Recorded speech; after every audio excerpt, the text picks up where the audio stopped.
Hello and welcome to NXTGEN Racing, the home of clean and fair sim racing for all.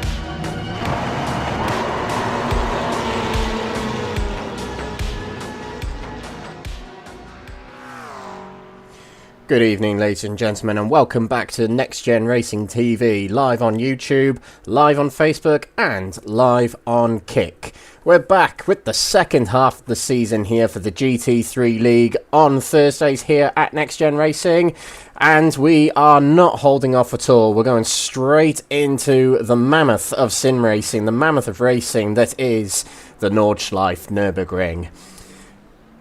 Really looking forward to tonight's round. It is a 2-hour endurance race awaiting us tonight, the second of 3 this season, and we'll go through the championship calendar very, very shortly. But what to expect tonight? Well, just to highlight the format that's going to be going on tonight before we get into more housekeeping. We have no qualifying tonight. It is just a singular 2-hour race, and that will be starting on the hour in just 14 minutes from now at 8 o'clock UK time.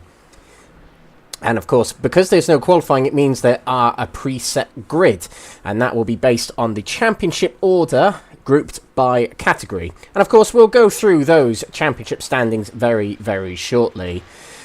So, let's get into the nitty-gritty then. This is the NXTGEN Racing GT3 Season 6.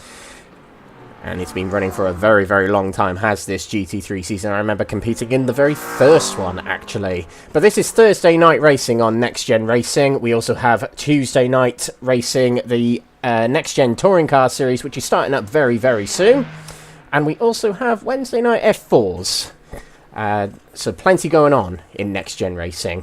My name is Alex Everett, I'm your commentator tonight. And tonight, as we mentioned, is a 2-hour endurance race. Normally we have 2 races, a 20-minute sprint race and normally a 1-hour feature race to go along with it. But tonight is a singular 2-hour endurance.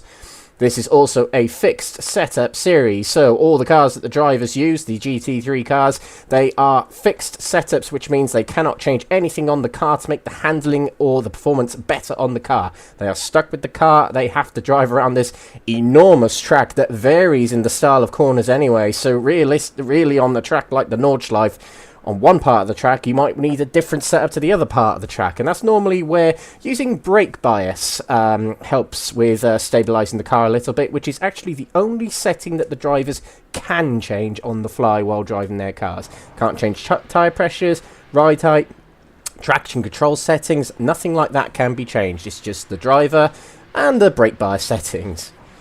NXTGEN Racing has plenty of leagues on offer, as we mentioned, and you can scan the QR code on the lower left of the screen there to get involved in the NXTGEN Racing Discord community, which gives you access to the inner communications of the NXTGEN Racing leagues, but also you can keep an eye on everything that's going on related to NXTGEN Racing. A big shout out to the partners, sponsors and affiliates of NXTGEN Racing that include PowerMax Racing, Sam Cases, Benji Sim Photos, Douglas Motorsport, Motorsport UK Esports Division, Falconer PC, Mark Sykes Designs, Joyce Design, Moser Racing, and the title sponsors and prize givers of this championship in this season, Only Racing. The winner of the championship will receive £500 store credits. Realistic weather also in this series. We haven't had rain yet this season, but do expect it as we head into the winter. And of course, it's based on real life weather and APIs and that sort of thing that iRacing uses to figure out the weather for the simulations. That will be getting interesting as we get into the latter part of this season. The calendar for this season, though, we are halfway through. We started off all them months ago in late September at Fuji in Japan, and then we went stateside for the Road America Round 2. Round 3 was the first of 3 endurance rounds of the season. Of course, we're in the second of 3 endurance rounds tonight, but the first one was at Monza. Round 4 of the championship was hosted at Suzuka in Japan, and the last round, which was 2 weeks ago, was at the Catalonia Historic Circuit in Spain. A week off last week because it was Halloween, but we're back this week for the Nordschleife for our second of 3 endurance rounds of the championship, and I'm thoroughly looking forward to tonight, the notorious track that is the Nordschleife. For 3 weeks after today, we'll be back to our regular sprint and feature race format that will be at Zolder, Interlagos, and Nürburgring GP. So not the full Nordschleife Nürburgring, it'll be just the Grand Prix circuit of Nürburgring for that round 9. And the final round of the championship will be another 2-hour endurance, and that'll be hosted at the Daytona Road Course, which of course hosts the 24 Hours of Daytona every January. These are the cars that the drivers will use throughout the season. There are 9 manufacturers on offer in this GT3 championship that include the Audi R8, the BMW M4, the Chevrolet Corvette, the Ferrari 296, the Ford Mustang, Lamborghini Huracan, the McLaren 720S, the Mercedes AMG, and the Porsche 911. And drivers can change cars during the season, although I don't think we've seen it from many drivers yet this season. But if you do switch cars, there is a penalty of 50 points to the driver's total championship tally if you do decide to switch cars tactically during the season. So that is some of the housekeeping over and done with. We've still got a little bit more to go. Championship standings. So let's get into that straight away. So we got the gold category up first, and it is Ben McCluskey leading the way at the top of the table by 66 points. Quite a commanding lead, actually, and it has been through much of the season. Brilliant performances from Ben McCluskey, including a win in the sprint race and a second place in the feature race last time out at Suzuka. Gaz Williams, the host of the series, is second in the championship, and he's kept in close company by Stephen Bird, who has, due to the drop rounds, shot up the order to 3rd place here, driving for Yorkshire Mafia Racing, and he is only 4 points behind Gaz Williams, now in contention for a strong position in this championship due to those drop rounds being implemented. And just to explain, if you are not entirely sure what drop rounds are, in this season there are 10 rounds, but within those first 9 rounds, so rounds 1 to 9, your worst score is zeroed from your total championship tally. So effectively, the championship will consist of your 9 best rounds. And that is what happened with Stephen Bird there. He has shot up the order as a result of those drop rounds. But in 4th place, it's Edwin Simpson, who already has a race win to his name this season, and that was picked up at Suzuka, of course. And he holds 4th in the championship, tied on points with Gavin Gardner. Dropped a few places in recent rounds, but still showing strong performances and is within reach of 2nd place. So one good result for him can put him back towards the top of the table. Mike Barber had a really good round last time out at Catalonia, and he's 6th in the championship, followed by Martin Hobson in 7th, Jake Pitt in 8th, Sean Shute in 9th, and Jamie Dorrier in 10th. Silver category, and it's still lead in the championship held by Kyle Oosthuizen of the CSA team, but he holds the championship lead by 21 points, which is more comfortable than it has been in periods this season. But a big drop in drop round score means that he gets a little bit closer to Nigel Stock and Ian Manners, who are 2nd and 3rd, just 1 point apart from each other. But a good round, not his best round in Catalonia for Carl Oosthuizen, but his closest rivals had worse rounds, so it certainly has helped him in that championship situation. We'll see how he and they get on tonight. Matthew Addy, 4th place in the standings, followed by Jeffrey Kruger, who has had a few rounds where he's disconnected, and I think without those disconnections, he'd have been right in contention. But let's see what he can do for the second half of the season. Baz Meacham, with a win to his name at Suzuka earlier in the season, holds 6th in the championship, followed by Mark Baker. Harley Bicknell in 8th position, Paul Walsh in 9th, and Kevin Smith, 10th. Bronze category, it's Elwyn Sykes at the top of the standings. Only by 8 points though, but Elwyn Sykes in recent rounds has had really good form. But if you look at him and Gabriel Papaconstantino in the last 2 rounds, exactly the same point scores as one another in Suzuka and Catalunya, which is incredible to witness. I said a few rounds ago, it might have actually been in the last round, that this bronze category is super exciting, and actually as it stands, there's 6 drivers who are in close contention for this championship. It's spreading out a little bit between those drivers, but I reckon this will continue to be a very exciting category to watch this season for the remaining part of this season. But continuing down the standings, it is Gabriel Papaconstantino, as we mentioned, in 2nd place on 125 points. And only 3 points behind him is Adam Wilson-Weir, who has been coming into great form in recent rounds. Andy Rooney in 4th position, picked up a sprint win in Suzuka.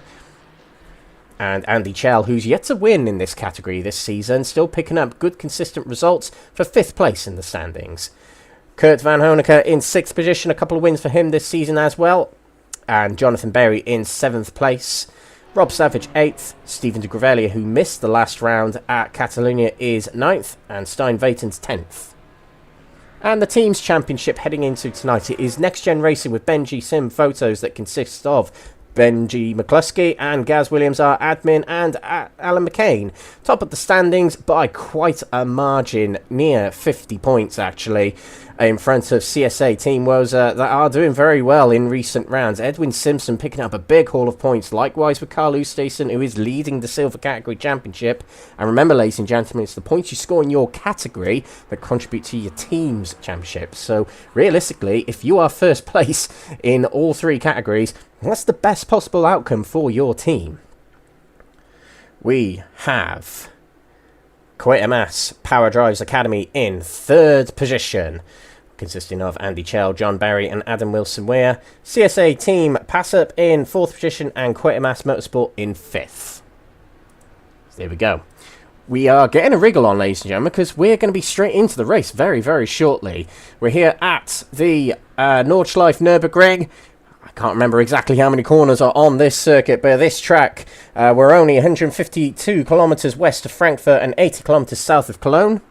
And we are racing on the Nordschleife plus Sprint plus Mercedes Arena layout, which is the official name of this track, unlike what iRacing calls the tracks. But it's a 15-mile circuit, or 24.4 kilometres. And of course, the Nürburgring Nordschleife hosts the 24 Hours of Nürburgring every single year in the months of April and March. And it's hosting our 6th round of the championship tonight. A 2-hour endurance, as we mentioned, ladies and gentlemen. And we're going to see around about 2 or 3 pit stops in this race, because drivers start on 80% fuel load and they can refuel to 100%. And 100% fuel load can last you around about 50 to 55 minutes, although on this track that could vary a little bit, because you think about it, ladies and gentlemen, you look at those times on the left hand side in the timing tower, it is an 8-minute lap. So as we know, with the Nordschleife, it's a very long lap here, plus the Nürburgring GP layout to navigate through as well extends the time, but it means that we're not actually going to see a huge amount of laps tonight. If I just do the maths on 120 divided by 8, gives us around about, it's going to be around about 14 or 15 laps, this race, which doesn't sound like a very long race at all, but that's just what this track is like. And it means that we're going to see a lot of drivers pitting at the same time. I think that the risk of extending by a lap, the risk versus reward on that it's too there's too much of a gap, I think. So we might see all the drivers pitting all at once, which is going to make the pit lane very frantic, actually. So that's definitely going to be a key point in this race, in my opinion. Although we haven't got many drivers on the standings there, we have got a lot of drivers in this server right now. I count around about 40, maybe a few more drivers than that, but maybe 45 drivers I'm counting on my timing screen here. So a big grid here at the Nordschleife. It's going to be a thrilling start to this race as well. A quote from Carl Oosthuizen, who is the Silver Category Championship leader heading into tonight. And he said, remember guys, you can win the race in the first corner. Which really does sum up the Nordschleife very, very well, actually. That's probably one of the classic quotes of the season. Because, yeah, literally, if you really screw things up, let's just say, at the start of this race, it really, really can't be pulled back, and that's how crucial tonight is, and that's why you're seeing a lot of drivers getting the last little bit of practice in that they can, to make sure that they know this track, to make sure that they're in control of their cars, to make sure they can get the better of their opponents out there today. We've got Stefan Wessels at the top of the standings, so a good start to this for him. And remember, ladies and gentlemen, we have got reverse championship order. So Ben McCluskey, heading into tonight, has a job to do already, and he'll be starting at the back of the gold category and have to make his way through the pack to get to the front, which we've seen in the feature races has been very, very difficult, even for a driver as skilled as Ben McCluskey is. He's still finding it very difficult to get through the pack and get to the front of the order. But as we watch Paul Williams thread the eye of the needle round one of the fastest sections on the track, we're getting into the race now, and we're going to give you the grid for our only race of the night. And here is the grid. On the front row, it will be Ben Bennyworth and Alan McCain leading us to the lights and leading us to the line. We've got Matthew Cheverton and Ben Altra on the second row of the grid, followed by Jamie Dorey and Sean Shute. Jake Pitt and Martin Hobson start on the fourth row, with Mike Barber 9th and Gavin Gardner in 10th. Stephen Bird, third in the championship, therefore he starts 11th in this category, and 12th on the grid will be Gaz Williams. Ben McCluskey will start 13th, with Stefan Wessels in 14th on the grid. And now we move into the silver category, and remember, each category will need to be separated by at least 3 seconds, so they'll start in their own groups rather than all clustered together. Neil Martin, I think it's his first race tonight, will start 15th on the grid, with Paul Williams alongside in 16th. Aaron Hobson 17th, with Wesley Lewin in 18th, and James McGaskill 19th. And lining up that 10th row will be Mike Riedner. Jochen Siegert will be starting in 21st position, and he looked pretty quick in practice. Mark Sykes in 22nd, followed by Verano Motorsport, who all of their drivers are sporting new liveries tonight, so we'll look out for them. 23rd for Kevin Smith. Paul Walsh will start 24th, Mark Baker in 25th, and Jeffrey Kruger in 26th. Matthew Addis 27th from Nigel Stock in 28th. I don't think we have Ian Manners tonight, who is third in the championship heading into tonight. But our leader of the championship in silvers, Carl Oosthuizen, will be starting 29th. Matt Gatter will start first at the bronze category, 30th for him, with Danny Switzer, who is a past race winner in the bronze category, 31st. Gabriel Yilmaz in 32nd, followed by Nathan Lewis-Stone and Craig Tillotson on the 17th row. Stein Vatens and Rob Savage line up 35th and 36th. John Berry, 37th, with Kurt Van Honecker in 38th. 39th, Andy Chell, with Andy Rooney in 40th. 41st is Adam Wilson-Weir, and Elwyn Sykes, leader of the championship, is 42nd. And Davide Favo will line up 43rd. The last of the running cars in this starting grid. But we are about to get underway here at the Nordschleife Nürburgring. Now remember the rules of this championship on the start procedure. When the safety car peels off, the drivers must maintain safety car speed until the lights go green. That is the rule of this season. As soon as the lights go green, they can go and they can overtake and they can floor it, basically. And it's going to be a short dash towards turn number 1 as we're taking a hard right into the Mercedes arena to start this. And it is a very difficult first corner here at Nürburgring. We're going to see if the drivers can get through safe and sound. So here we go. The safety car will peel off very shortly as we filter our way onto the Nürburgring GP circuit. And we got Ben Bennyworth in the Quatermass McLaren leading us towards the start line. And as soon as the lights change, we're going to get underway. And Ben Bennyworth is already off and away, and he's not actually allowed to do that. And I think he's just realised. There we go, he stamps on the brakes, and that was a scruffy start from Ben Bennyworth, and it allows Ben Altra through and into the lead of the race immediately. Big mistake from Bennyworth early on here, but to the inside of Altra is Matthew Cheverton, straight to the inside, challenging at the Mercedes first corner. Meanwhile, Silvers is Aaron Hobson leading us into turn number 1 for the silver category, followed by Kevin Smith. Nice and clean from the silvers at the moment, and the bronze category away. It is Switzer and Nathan Lewin-Stone flying away at the front there, whereas back here, Stein Vatens leads the bronze category into turn number 1. It is fairly split up amongst all of these categories here, because I imagine they're thinking big picture. They're thinking, you know what, I don't want to go into turn 1 side by side or 3 wide. I want to take my time as we go into turn number 1. Got a battle for the lead in the silver category. Kevin Smith is alongside Aaron Hobson, who's on the inside as we headed into the sprint section of the Nürburgring here, but he could not complete the move as Aaron Hobson held the better line for the next corner. Meanwhile, in the bronze category, Danny Switzer of Verano Motorsport in the new liveries tonight is away far and clear already. I'm not sure if it was a legitimate start. I don't actually know if the bronze category, when it goes green, can go straight away. I'm not entirely sure. I might have to clarify that later. But on a track like Nürburgring, it's harder to pick those things out, actually. But we'll see. We'll see. It's a good start for Danny Switzer anyway. And remember, the championship leaders are far back in the order, so they've got the whole race, essentially, to get through the pack. And on a track like this, that must be very nervy for these championship leaders, because they've got all their rivals ahead of him. They've got all the drivers in category in front of them that they're relying on not to block the track, particularly as we get into the Nordschleife now. So we head to the front, and it is Ben Altra at the front, just ahead of Matthew Cheverton. And as we head on to one of the fastest sections on the track, over the crest we go, where the cars go ever so slightly airborne, and a flat out right-hander here, which is one of the most satisfying corners around this very long circuit. Let's get on board with Ben Altra, because this is a brilliant section of the track.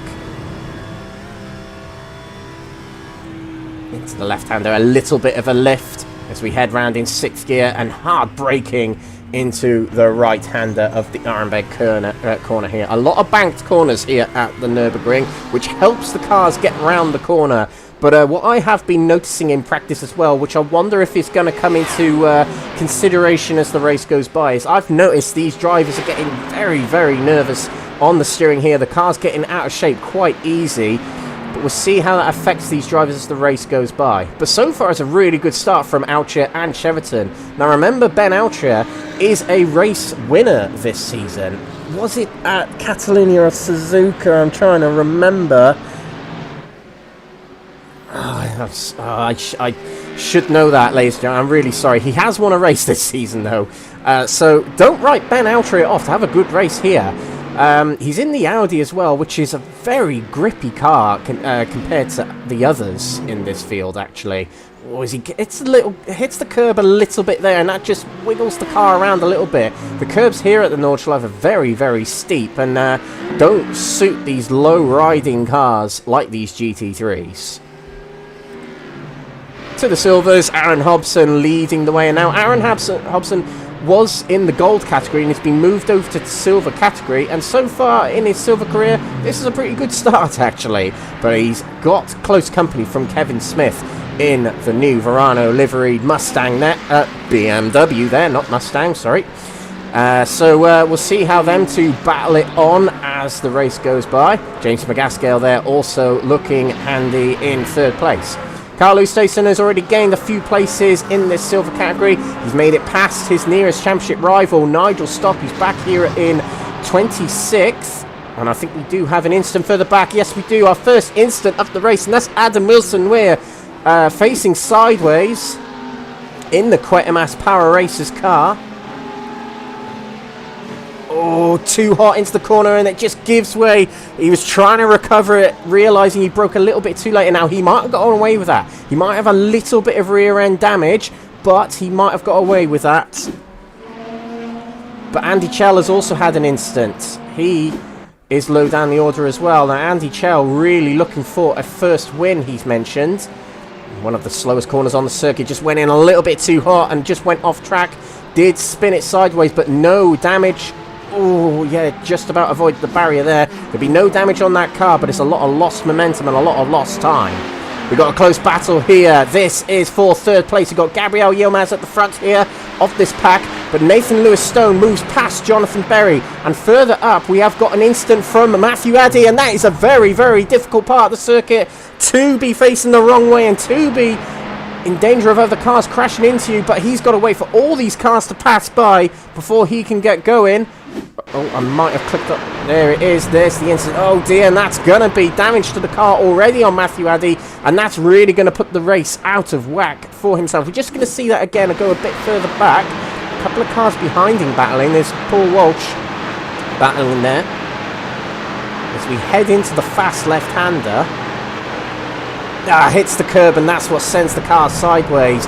That's what I was mentioning just a moment ago with these curbs. They are very steep and very, very difficult to keep hold of the car once you hit those bumps. Ben McCluskey, our championship leader in gold category, is 10th at the moment. He's gained a few places, passing championship rivals and teammates Gaz Williams and Gavin Gardner on the way. Now he's got Stephen Bird right in front of him, who is, well, let's just say championship rivals to Ben McCluskey. They're quite far behind in the championship, but he'll still be keen to get past Stephen Bird because his closest championship rivals, if they're behind him, he'll be happy. But racers be racers, they want to win as much as they can, and that'll be on McCluskey's mind tonight. Drivers generally keeping it fairly safe at the moment. Just going to check on Matthew Addy, see if he's gotten going again. He has, but he's got a lot of damage on the car. He's going to have to take a fast repair, and he'll get back out on the track, and he'll have to make up some time. And I think he may well be struggling with the handling of that car anyway, because the aerodynamics are out of shape. But also, he might be a little bit frustrated as well. I just wonder if there's that as well. Now, we've got a close battle here between the ECO drivers, Paul Williams and Jochen Siegert. Jochen Siegert, I remember speaking to him once. I remember him telling me how much he absolutely loves this track. It's a home race for him, so we'll see how he gets on tonight. It's been a quiet start to the season for Jochen Siegert. As we're approaching the end of our first lap here at the Nordschleife, which we're heading up the main straight here. Cars heading out of the final, well, not the final corner, but heading on to the longest straight on the circuit in the background there. But Ben Altria, a very good start to this race, a 2-second lead. I am going to check my notes because it's bugging me that I can't remember when his win was. Yeah, he won at Catalonia. He did. There we go. He won in the feature race. So he's the most recent winner, and it could be another. It could be a back-to-back win for Ben Altria. The way things are going at the moment, 8-minute 2 for him. And much quicker than everyone else at the moment. Mind you, they're all locked into battles, following other cars. So we see Ben McCluskey making more moves, and that is on Jamie Dory, fellow NXTGEN racing driver. And just ahead, we've also got Mike Barber and Stephen Bird. Now, Stephen Bird trying to get away from McCluskey. The thing is, with these endurance rounds, there's more points on offer as we see him to the inside of Mike Barber. Now the outside for the next corner. Barber's going to be relatively safe, but a nice little undercut here and a straight line exit might set up Bird for this next corner, which is a right-hander. We're not going around the whole GP circuit. This is the sprint corner. He's got the inside. He might well complete this. Oh, a little bit of a touch of the gravel there. That's upset the car, and it's lost momentum. Mike Barber's back in front. Stephen Bird cutting the corner a little bit too much, and that compromised his exit. Stunning liveries on the Verano Motorsports cars. Really, really good job, guys. Well done. Yellow's my favourite colour, so I definitely approve. A bit of a gold tint to it as well, which is really nice. So we'll less time admiring the liveries and more time admiring the battles and drivers on the track. We go back to Gaz Williams. Here's a crocodile of cars here as we head into the Nordschleife here in the gold category. Jamie Doyle following his teammate just up ahead. Silver category. Kevin Smith is ahead of Aaron Hobson. Then let's just see if we can see the move that sealed that position for Kevin Smith. So here it is. It's on the main straight. Well, I say the main straight. It's on the main straight of the Nordschleife, that is. Nice slipstreaming to the inside. And through he goes. Past the Mercedes driver and into the lead of this race. And already building a little bit of the gap, and he's got a little bit of a help from the gold drivers just up ahead. A little bit of slipstream there, particularly on this part of the track, is going to help Kevin Smith. He's got Gavin Gardner just up ahead, and that will help him ease him along, I would suppose. Having slipstream here at the Nordschleife has huge benefits. Of course it does. It's a very fast track with lots of fast sections. Very beneficial to your lap time. Danny Switzer still leads in the bronze category, but Stein Vatens is very close behind in the... I'm trying to remember the main sponsor that livery is kind of inspired by, but the SK Racing driver here, close to the lead potentially of this race. And actually, I saw Danny Switzer getting sideways there. I did see it correctly, and he just about keeps hold of it. That was very, very close for the Mustang driver there. And let's just get a replay of that to see Danny Switzer's view. Here we go, we're heading over the hill and we're heading into the corner. Let's just see what happened. There was a touch of the grass there. How on earth did Switzer keep hold of that? That is an incredible retention of the car there. Save of the day, I think. But that does give the lead of the bronze category to Vatens. And actually, they've got a strong foothold in this race already. Gabriel Yilmaz is all the way back here in third place, but near 9 seconds behind Vatens at the moment. So this is a very commanding drive from Vatens and Switzer at the front. But I would say of the drivers who are battling for category position at the moment, Andy Rooney, I'd say category championship positions at the moment, Andy Rooney's in a good spot right now. Oh, hang on a minute, we've got Paul Walsh moving very slowly here. Let's just see what's happened to Paul Walsh, fellow commentator. So here is Paul Walsh.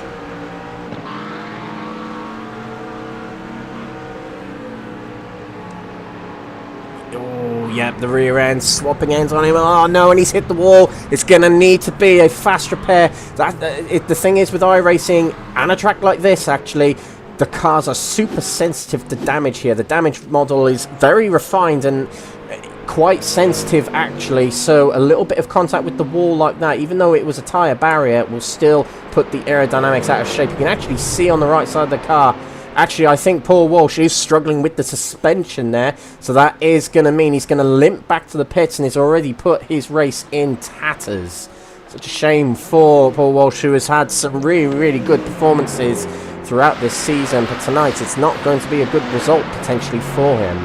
There's no safety cars or anything like that in this series, not typically anyway. We've never seen a safety car be force deployed in this series, so I imagine it's not going to happen tonight.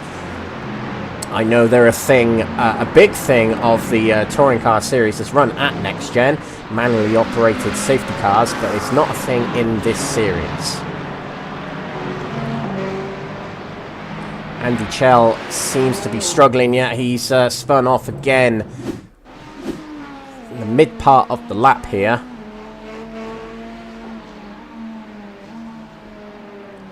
Yeah, the car just slipped sideways. I just wonder if that Corvette is a little bit tricky to handle. And I'm not sure if the drivers can hear me, but one of the tips I give for driving on a low downforce setup on a track like this is at times, it's not conventional, but you do want to hold the brake and the throttle on these cars, because that can stabilize the car a little bit. If you coast, it's going to lighten the car, which is not best practice on low downforce setups on a track like this. But if you can hold the brake and the throttle, just kind of stabilize the car a little bit, that would be my recommendation on a track like this. Off the track there in the background is Carlos Oosthuizen, and I think he was doing that because there was a car blinking in and out of existence just up the road from him, and that was James McCluskey. And I just wonder if that put off Carlos Oosthuizen a little bit. But Carl's having a great race so far, up to 5th place already, and he started at the back of this category, bear in mind. And he's already up to 5th place, so look out for him in this race. And I would say, if he can secure a win in this race, it really, really does suggest that Carl is well on his way to a championship in the silver category. I mean, you know, there's a lot of things that can get in the way between now and season end. As we're cutting to the bronze category here. That is Danny Switzer, who was at the beginning of this lap in the lead. Well, a lap ago, actually, excuse me, was in the lead, and he was facing the wrong way then. It's dropped to 3rd. That Stein Vaten's just up the road from him. Now the Mustang here, getting sideways there, and oh no, that is going to be a fast repair. And in fact, I'll be surprised if that car can really function properly. Yeah, he's still going, and he's going to limp back to the pits. Lucky for him, he's towards the end of the lap here, so that's gonna favour him. But it's a bad occurrence in this race for Danny Switzer, as we witness our championship leader in gold category move into stay in 8th place, should I say, getting past Mike Barber. But Stephen Bird is steamrolling down the road up ahead, as we see a move for 3rd place here. Martin Hobson to the inside of Sean Shute, and he's through. But we also have side by side between Ben Altrier and Matthew Cheverton. Oh, and Altrier spins the car around turn number 2. Oh, and the cars have to swerve to get out the way of him. But that is bad news for Ben Altrier, who was doing so well just a moment ago. Puts the foot down as he blends into turn number 2. The car just switched sideways. Oh, a little bit of contact with Cheverton, as well as the rear end stepped out on that car. And that's dropped Ben Altrier down to 10th place, and it was looking so good for him early on in this race, as we're only on lap 3, and now he's under threat from Stefan Wessels, who I'm glad to see has got himself a CSA livery for this week. And Altrier will hold the inside here for the next corner, but Altrier might be a little bit flustered at this point. Won't have any damage on the car, but his race is certainly turned upside down, and that puts Matthew Cheverton in a very, very promising place right now. I tell you what, if Danny Switzer was still leading this race, it'd be 3 Mustangs leading this race. But no, it wouldn't. It's BMW, Alex. Long wheelbase cars leading this race. There we go. Yeah, for some reason I keep thinking Kevin Smith's driving a Mustang, but he's not. He's driving a BMW. Remember that. Right, we have got a few drivers shuffling around for positions here. We've got Kruger making his way past Wesley Lewin. I wonder if that's tactical.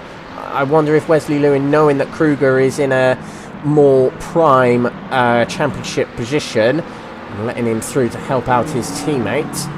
But one of his teammates, Carl Oosthuizen, well up the road here, chasing down James McCluskey, and this will be a battle to get Carl Oosthuizen onto the podium in such a crucial race. Now remember, ladies and gentlemen, this basically double points, in theory, from the feature race points format normally. For a win in these endurance races, as we see Stephen Bird take 4th place from Jake Pitt, a win in these endurance races is worth 50 points, whereas in the feature races, a win is 25 points, and a win in the sprint races, 18 points. So these endurance races are crucial. And 2nd place is 45 points, and 3rd place is 40 points. So, you know, each position is crucial, and that's what Stephen Bird is doing here. He's getting a wriggle on. That's safe to say in this race. He's up to 4th place already, I would say he's got first within reach.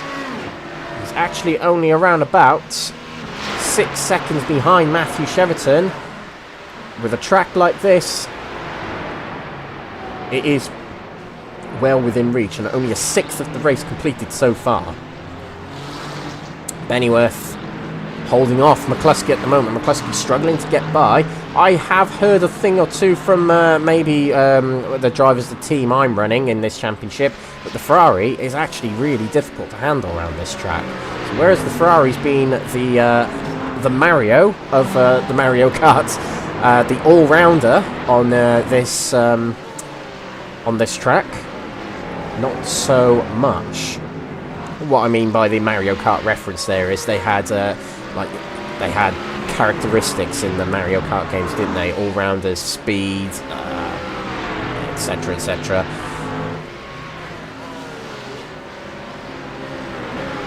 Ferrari definitely is the all-rounder of this category, whereas other cars are better on the faster tracks. I believe the Mustang is actually the one that's better on the faster tracks. It just seems to get really good top-end speeds.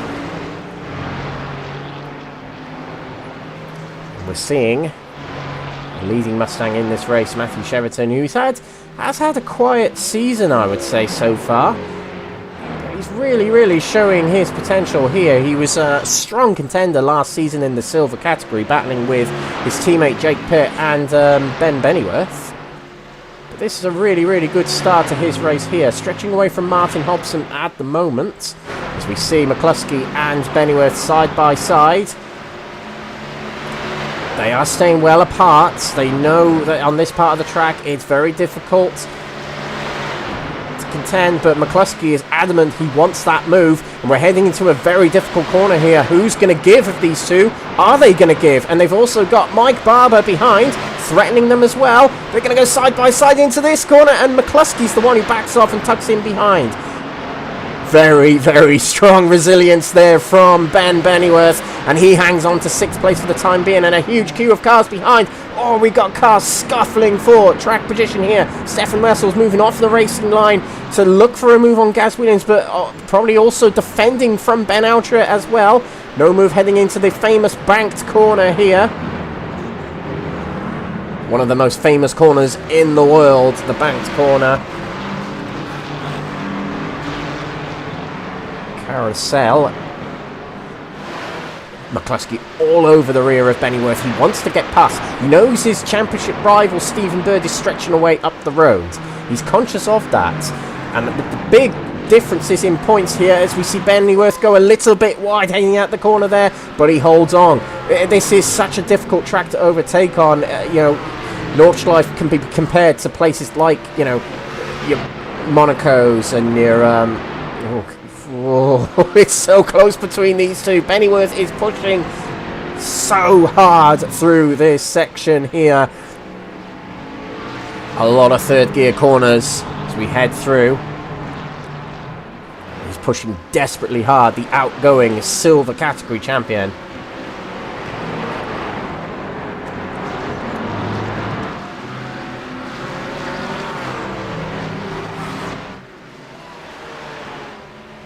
Big trail of cars behind him, as far back as Gavin Gardner.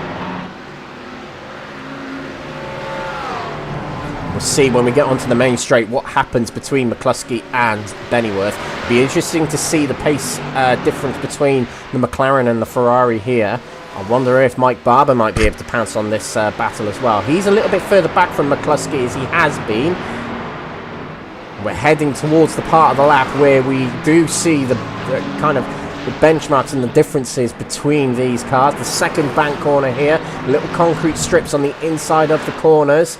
Or as we see Ben Altria get a little bit wide in the background there, he keeps it going. Now this is important, these two corners, you need to shape these corners perfectly so you can be flat out for this back straight here. And McCluskey's really close to Bennyworth, and let's get on board with McCluskey. He's going to move alongside Bennyworth here.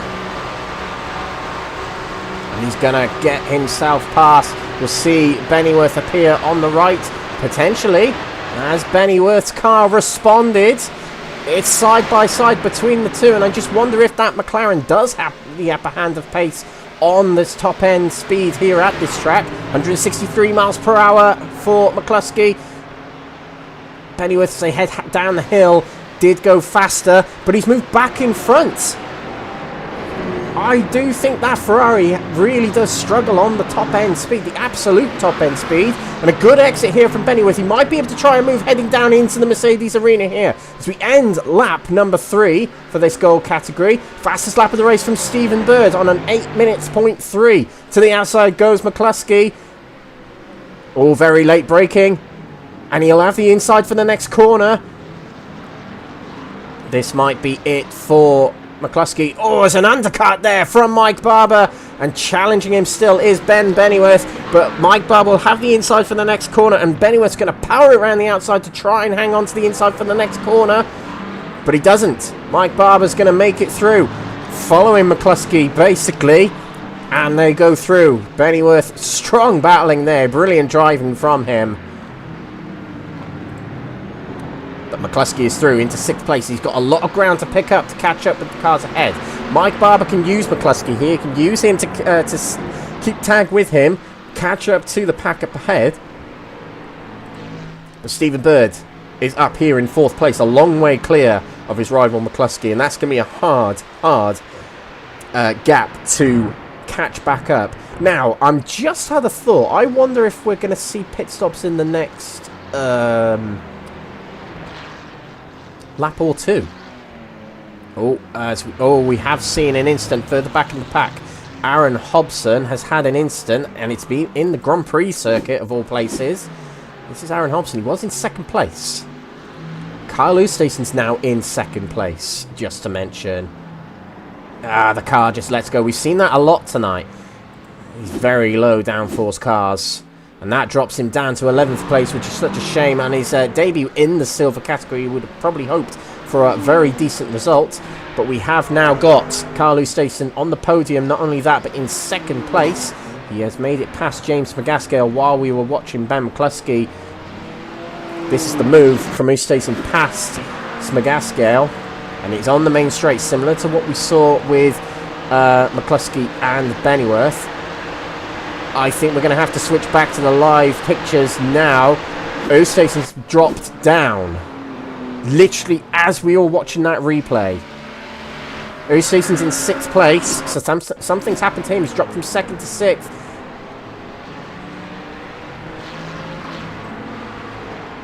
And there we go. Hitting the curb and it puts the car out of shape. He keeps it out of the wall, but he has to hold his brakes. And he has to wait for the track to clear. He gets back out on track in a very, very safe manner there. But that has put him down the order again. Down to 6th place. He's ahead of his nearest rival in the championship still. Nigel Stock struggling a little bit in 9th place there. He's behind Mike Riedner and just ahead of gold category driver Alan McCain. But Carl Oosthuizen has got all that work to do again. But this is good news for Kevin Smith. He's just keeping up with the gold drivers here. They're towing him along. Brilliant race from Kevin at the moment in the BMW. 7.5 seconds clear of Smagaskale, which is incredible. Now, James has got himself a clear track ahead of him, not necessarily behind him, as he's got Paul Williams and Jeffrey Kruger keeping him company. Now, Jeffrey Kruger, we know what pace he's capable of. Dominated the bronze category last season, and this season has won a few races in the silver category. On the money straight away in silvers. And we'll see what he can do here in this battle for 2nd. His teammate Carl Oosthuizen will be keen to get himself back up the order.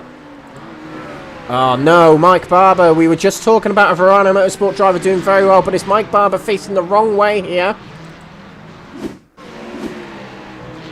I believe another Verano car has had an instant. I think it's Danny Switzer, sorry to say, for the Verano contingent watching on YouTube. And a little bit out of shape for Mike Barber. And it just turned into a concertina of off tracks that led him bumping into the wall there. Might not be too much damage on the car, but there's a lot of positions lost for him. And we're going to switch to Danny Switzer replay here because I believe he has had an instant as well. Sorry to rub more salt in the wounds for Verano. Out of shape, almost exactly like Carl Oosthuizen, but he hits the wall, does Danny Switzer. So that's going to be more damage to his car. Oh, Mike Barber's got the front end missing on that car as well. Just to make things worse, and he's got a lot of the lap to cover here. So this is bad news for Mike Barber in this race. Stephen Bird makes his way into third place. Literally just make the move on Sean Shute to get himself into third place. Here it is, and it'll be in the corner where we saw McCluskey and Bennyworth just a lap ago, battling side by side. And actually it is Shute who goes off the track, hits the wall, and Stephen Bird even goes off the track to just make sure he avoids Sean Shute there. Now Sean Shute will have a little bit of damage on the car. Only a little bit, but they're the little mistakes that start creeping in here at the Nordschleife. Although it's the same distance race as we see in other endurance races this season, and it's only twice as long as we saw Stephen Bird getting a little bit out of shape through the complex there. But yeah, on a track like this, because there's so many corners to remember, it's so difficult to just remember where you are on the track. That's what this track can be like. It's quite deceptive in that sense. And that's what we can see at times from drivers, is they'll just make a small mistake that will lead to a big incident. That's what we see here at the Nordschleife in any race. So we go to the bronze category, and Andy Rooney up to third place. His rivals are a long way behind. Adam Wilson-Weir, actually, to be fair, third in the championship heading into tonight, is sitting in a good position of fourth here. His teammate Andy Rooney just ahead. Rooney will get some points back on Elwyn Sykes as things stand. And we have got a long way to go in this race. But Sykes in 8th place here. Not optimal position when it comes to points. But it's a long race and a long way to go. We're a quarter of the way through the race. We'll see the first round of pit stops soon. We'll only see 2 pit stops in this race. We'll see one in the next... it might be at the end of this lap, to be honest, because it's such a long lap here, you can't really risk it if you're on like 0.9 laps of fuel remaining. You can't really risk it here. And I imagine on such a short stint like this, it's not so easy and not so beneficial, as I was mentioning earlier, to stretch out a fuel stint. And that's what I was saying earlier. We might actually see drivers, all of the drivers pitting at the same time. Now, we have got a battle here for gold category lead here. Martin Hobson moves alongside Matthew Cheverton as we head down the back straight here, and breezing past the Mustang is the Ferrari and gets in front of the Verano car. Hobson retakes the lead here. Hobson, for a moment on lap 1, did hold the lead. Now, let's see what happens. Do they go into the pits now? No, they don't. So it'll be another lap at least. And in the silver category, we have got Kruger versus Smagascale. Kruger got his nose in front. Oh, and a little bit of the touch of the grass there from Smagascale. Had to be very careful. Little bit of side-to-side contact there, and Kruger backs off. Allows Smagascale back through. Resilient driving there from Smagascale back into that second spot. Gavin Gardner's in the pits. He can't stretch the stint, so a little bit more fuel used by the seeming of it from Gardner. Either that or he's trying to get a little bit of a cheeky undercut. Side by side for second place here. Kruger has got himself in front and he cuts across because he had no one alongside him, and he gets himself into that second place there. This is seeming like a pretty good race from Jeffrey Kruger, but he's got a long way to catch up to Kevin Smith. 8 seconds. That's even if he can do it. Now, Jeffrey Kruger on that last lap was 2 seconds quicker than Kevin Smith. Sorry, no, he wasn't. His best lap is 2 seconds quicker. He was more than half a second quicker than Kevin Smith, and that was with battling James Smagascale. So Kruger's got good pace and a long way to go in this race. Smith has got to keep himself honest here, I would say. Be wary of that relative. Hit all his marks. He's dropped back a little bit from the gold category. Just a little bit here. And Ben Altria following Ben Bennyworth just up the road here, but Kevin Smith hasn't really got that slipstream anymore to help him out.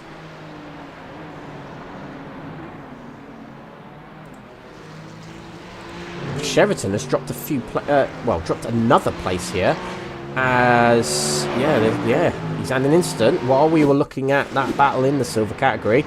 This is him versus Martin Hobson continued. Now I thought the move had finished. Hobson sneaks it. Oh, there is contact between the two. Round goes Sheraton, and that allows Stephen Bird through. I'll have another look at that instant. Oh, okay, we're going to go to a very strange camera angle there. Let's try that again. There we go. Right, so Sheraton on the inside. Oh, hard one to judge. Really hard one to judge. But it does drop Sheraton to third place, loses him a lot of time position on a track that's almost effectively like a time trial style race here because it's such a long lap. But it does make it a Yorkshire Mafia Racing 1-2 in the goal category here. Stephen Bird second place, and his teammate Martin Hobson just up the road here. So this is a very good potential outcome for the team. And there they are, 1 and 2.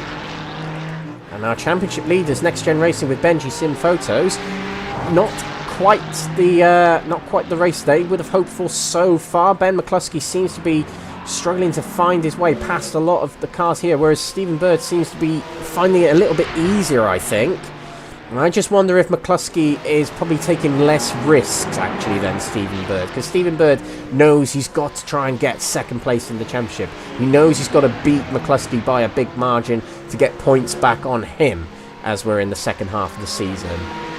McCluskey might be taking less risks here as he doesn't want it to fall away from him at this point.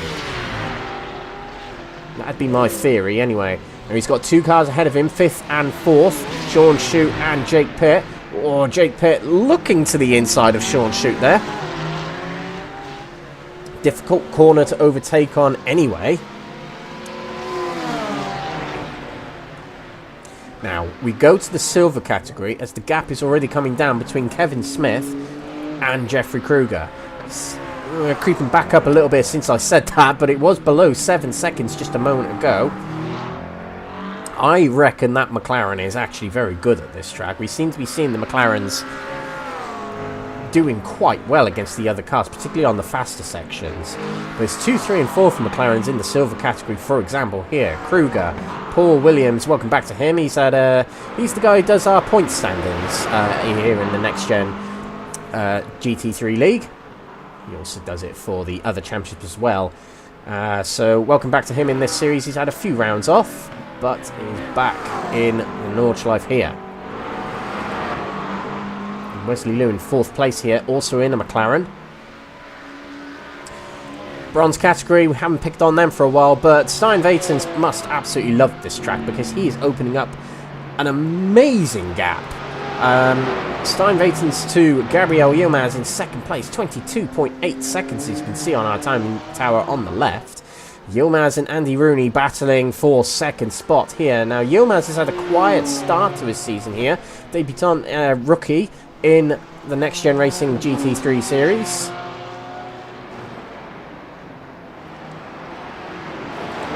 The battle for 2nd place here will rage on between these two. Fastest lap outright in the race is set by Ben McCluskey, so when he gets in open air, he's able to make big numbers, and he has gained on Jake Pitt quite rapidly since getting in open air. And his fastest lap of the race for Ben McCluskey, fastest lap of the race is 8 minutes 0.9. I wonder if we'll see a 7 minute in this race. That'd be pretty cool. I'll keep you informed, ladies and gentlemen, when they do come in.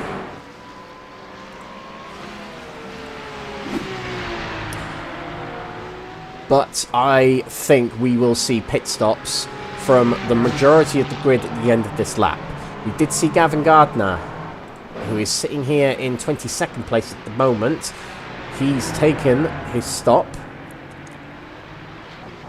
And we'll see if that pays off. He's got open air here, so that might be that might be a blessing in disguise for him pitting early and getting open air here. So we'll see what happens. We're heading towards the end of the lap now. We'll just open up the track map here, which is not the best track map in the world, but we can see there that they're heading towards the final part of the circuit. I would say this is the part of the circuit that the drivers know the least. That's safe. I think drivers will know what I mean by that when we talk about the Nordschleife. Is drivers know this part of the track the least because they get to this part of the track less than the early part of the lap. Because when practicing the Nordschleife, you might end up crashing, and you might have to reset the car and try again, and you have to go around the whole lap again. That's what I mean. This part of the track, drivers know the least. But when you do know the Nordschleife quite well, and I'd put myself in that category, and probably a lot of these drivers on this grid will have that feeling as well, you kind of know what you're doing eventually. Right, so let's see what happens here. We have got McCluskey battling with Jake Pitt back in. He'll move into 4th place, probably at a very crucial moment in the race for McCluskey, actually. But let's see what Martin Hobson does. We're going to see him heading into the pits. Stephen Bird stays out now. He's saved a lap. Cheverton in the background's nipped in the pits. What does McCluskey do? He's stayed out as well. Alright, okay, so Stephen Bird and McCluskey and Stefan Wessels, they've managed to save a lap of fuel here. I've been proven wrong. I thought it was going to be everyone in at once, but it's not. Gaz Williams stays out. Ben Altria stays out. But drivers in the pits. Martin Hobson, Matthew Cheverton, Jake Pitt, Sean Shute, Benny Worth is in the pits. Kevin Smith is stayed out. Now, I just wonder if actually... Stephen Bird, McCluskey, Kevin Smith, we saw it earlier on. They've been sitting in the slipstream of other drivers quite a lot in this race. Matthew Cheverton hasn't, we know that. He's been at the front of this race for quite some time. So I just wonder if that has really played a big factor into this race. That'd be my prediction. But it puts Stephen Bird into the lead of this race for the first time tonight. And we'll see if this will help him in approximately 7 minutes time when he potentially heads into the pits. Andy Chell in the chat telling me fast repair didn't work. Oh dear. And that's out of the race for Andy Chell, so no points for him at the Nordschleife. So really unfortunate, Andy. Hopefully I can still chat to you later, but oh dear, that's a round like this. It must hurt, actually, not scoring in a round like this where double points over the feature race are on offer for races like these. It's a crucial point in the season as well. The endurance rounds we had at round 6 last season in the Proto GT3 Multiclass League, it felt like a very pivotal point in the championship, actually, in all championships that we had last season. There were 5 different ones. And it's, yeah, I wonder if we're going to see similar with this tonight.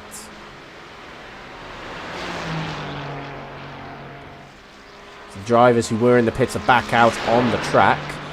Now, Gavin Gardner was one who pitted what seems like 2 laps early. He's still behind Jake Pitt and Matthew Cheverton, so it hasn't quite worked out for Gavin Gardner. He's ahead of Sean Shute, though, which I wonder is going to help potentially see Gavin Gardner ahead of other rivals in the gold category, potentially Stefan Wessels, potentially Gaz Williams, Ben Altria. We'll see what happens at the end of this very long lap here. The thing is, you don't see the undercuts and overcuts take effect for 7 or 8 minutes as Gavin Gardner makes a mistake there. He had to stamp on the brakes as he hit a curb and it put his car out of shape. And now he's under threat from Sean Shute.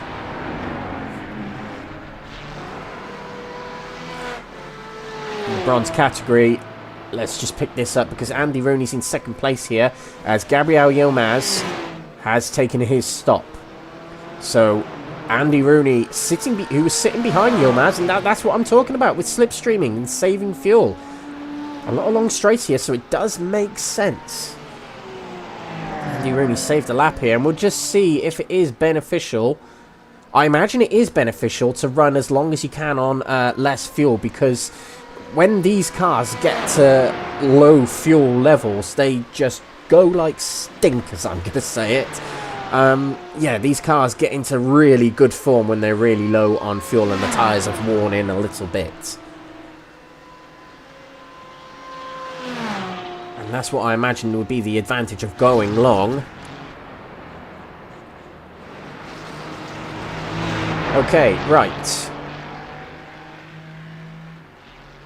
So we've got Bird at the front here. 8-second gap over Ben McCluskey. And he gained that. They were close together on the opening lap of the race, but Bird has opened that gap up by getting through the pack quicker than McCluskey.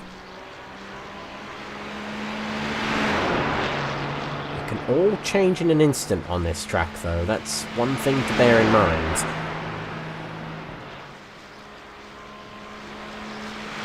I'd say it's been a pretty exemplar race from Stephen Bird so far, and we'll see how close he is to the top spot when the pit stops have unfolded. The first round of pit stops, that is, have unfolded. Remember, it's approximately a 2-stop race. That's the traditional strategy of these endurance races in the GT3 league here at Next Gen Racing.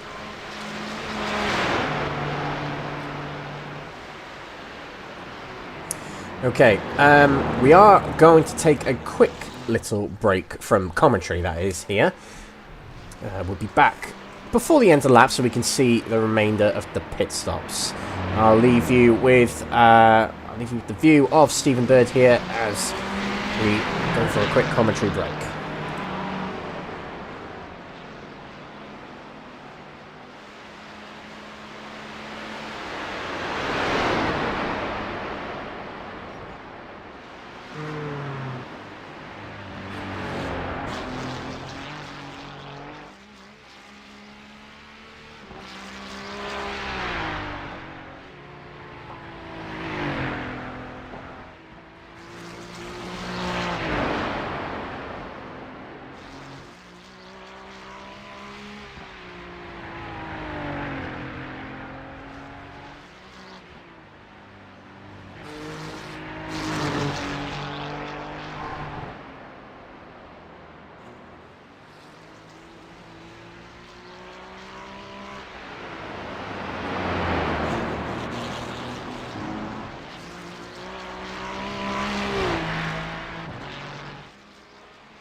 Okay, just a minor comfort break there for myself.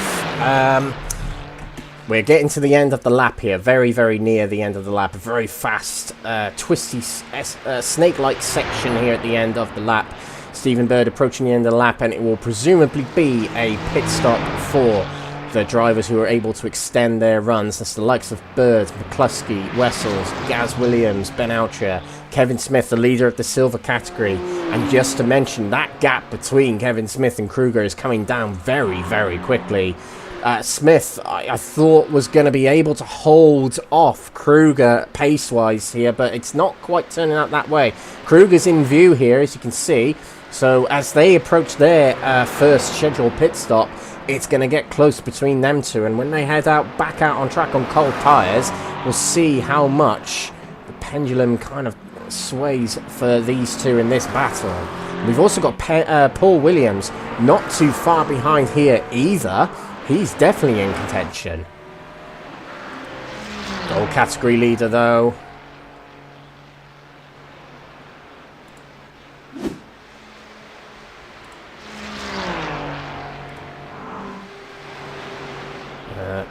Why have we... Yeah, for some reason we were looking at a different part of the track when I selected Stephen Bird then. Weird. But yeah, into the pits he goes. McCluskey will also enter the pits. This would be a key part in the race for these drivers. They stayed out. They were able to get clean air. They were able to get a nice, strong lap in. This would be an important part of the race. Martin Hobson is the one to watch. He's getting a little bit of slipstream from Nigel Stock on this main straight here, which will really help. Flash of the lights there from Martin Hobson to say, get out the way, Nigel, I need to make my way past. I've got a gold category to continue leading here. And he does. Stock moves out of the way. Stock said to me, you know, Crest Autosport's my team, as you know, ladies and gentlemen, but, well, as you might know. And Nigel Stock has said he is just planning to get through this race. No Stephen de Gravelia tonight, unfortunately. He's away on a work trip. As Martin Hobson continues down the main straight here, Stephen Bird is moving out of his pit stop. But Martin Hobson, as I thought, will take back the lead here from his teammate. But Stephen Bird's a little bit closer, I would say. Sheraton moves into third place, and Ben McCluskey's only just moving out the pit lane here. Stefan Wessels there as well. Jake Pitts moving down the main straight. I think he might lose out to Stefan Wessels here. Side by side between them two. But Wessels, has the inside line. But Jake Pitt has got the inside for the next part. He needs to keep hold of the car and keep it tight to the apex here. But Wessels is going to power around the outside here. Went a little bit too wide there. I think Jake Pitt is still going to challenge to the inside. Yes, he does. But let's move to the silver category because Smith is back out on the track and Kruger is just following behind here. And it's close between them two. Side by side, still between these two. Wessels moves. Oh, and there's contact between the two. Just as they come out the pits, there's contact and damage. Big damage to Jake Pitt's car. Oh, no, it's a... Oh, okay. iRacing does an iRacing. So Jake Pitt did lose the front bumper there, but it must have thought it was netcode as it put it back on the car. So let's see if we can get a quick replay of that. Come on, let me scroll. So I think this will be it. Let's go back to the same camera angle. Now watch Jake Pitt's bumper. This is typical iRacing. He tried to get the undercut, did Jake Pitt. As he moves back around, his front bumper magically back on. Must have some magic fairies as mechanics on his car as he heads around the track here. I need some of them on my car when I'm on iRacing. But I think saved by the bell a little bit, Jake Pitt there, but it does drop Stefan Wessels down the order into 8th place. You could just see as he headed into the corner, he did brake quite late and he understeered a little bit. But both of them, I think, just about got away with it. Now in the bronze category, Andy Rooney moves into 2nd place through the pit stops there, extended his stint. He's able to get the undercut on Gabriel Yilmaz and moves into 2nd place here. Got Adam Wilson-Weir here in 4th place. He's well in contention for 3rd place as well. Now, it could be a Quatermass 2 and 3. Are they in the same team? They're not quite in the same team, actually, Rooney and Wilson-Weir. They still race under their Quatermass umbrella, I'd suppose. But they're in different named teams, which means they score points for different teams in the championship. But still, Quatermass, strong contingent, particularly in the bronze category. Potential 2 and 3 here for them. Elwyn Sykes heads out of the pits. He's our championship leader in the bronze category, holds 7th. Probably not the result he would have wanted tonight, as a lot of his surrounding rivals, particularly John Berry, Andy Rooney and Adam Wilson-Weir are positions ahead of him, which means they're scoring considerably more points than Sykes. But it's a long season. It's a long season. There's still another 4 rounds to think about after tonight.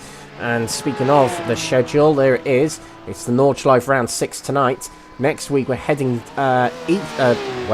northwest to Belgium, to the Zolder circuit. It's not actually that far between this circuit and Zolder. I'd say around about 300 kilometers, so really not that far. But Zolder would be the next round of the championship, and it's often a track overlooked, is Zolder. It's I wouldn't say it's the most popular track in sim racing. It's a very difficult track to drive, Zolder is, and I imagine that's why it's often overlooked, because it is very difficult to navigate through that track. Quite a narrow and twisted track, but it can be extremely fun.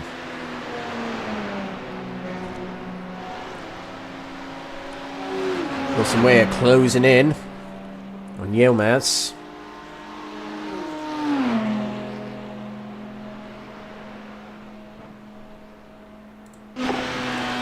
This is the view from Yilmaz, and back there is the Quatermass driver of Wilson-Weir.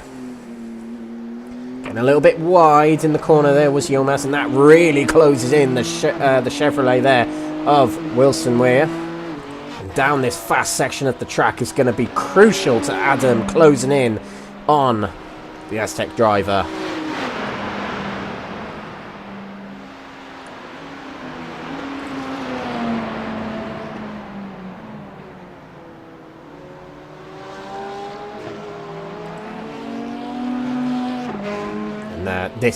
This is the key thing with the Nordschleife, is to time your overtakes, to know which parts of the tracks are easier for overtaking than others.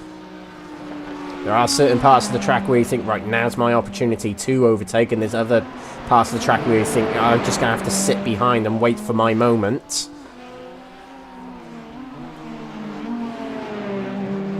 Adam Wilson Weir seems quite confident at the moment, just from overall impressions here. Seems a bit closer to the apexes as well. I just wonder if Yilmaz is a little less confident around these corners than Wilson Weir. He's just perhaps the mind of Yilmaz is thinking, I just want to kind of get round the lap and pick up good points in a good position here. Wilson Weir's very close behind here as we head towards another one of those fast sections, long straight sections of the track. Long section known as the Metzger's Field, and there we go. Slow exit from Yilmaz, and this is Adam Wilson Weir to the outside. We're not yet on the long straight, but Wilson Weir's going to have the inside for the next corner here. So tight getting through here. Oh no, and they've made contact and gone into the wall. That's exactly what we didn't want to happen. Flustering to get it back out on the track is both of them as Yilmaz moves off, but a big damage to the pair of them. Oh, it just had to happen, and closing in behind them is Jonathan Berry. His eyes would have lit up seeing two cars getting real close to him on the relative, but one of them being his teammate. So here we go. We can get a better view of it from this angle. So into the corner. Wilson Weir's on the inside. Oh, no, it's not a better angle, actually, Alex. Okay, let's see if we can get an onboard view of what happened then.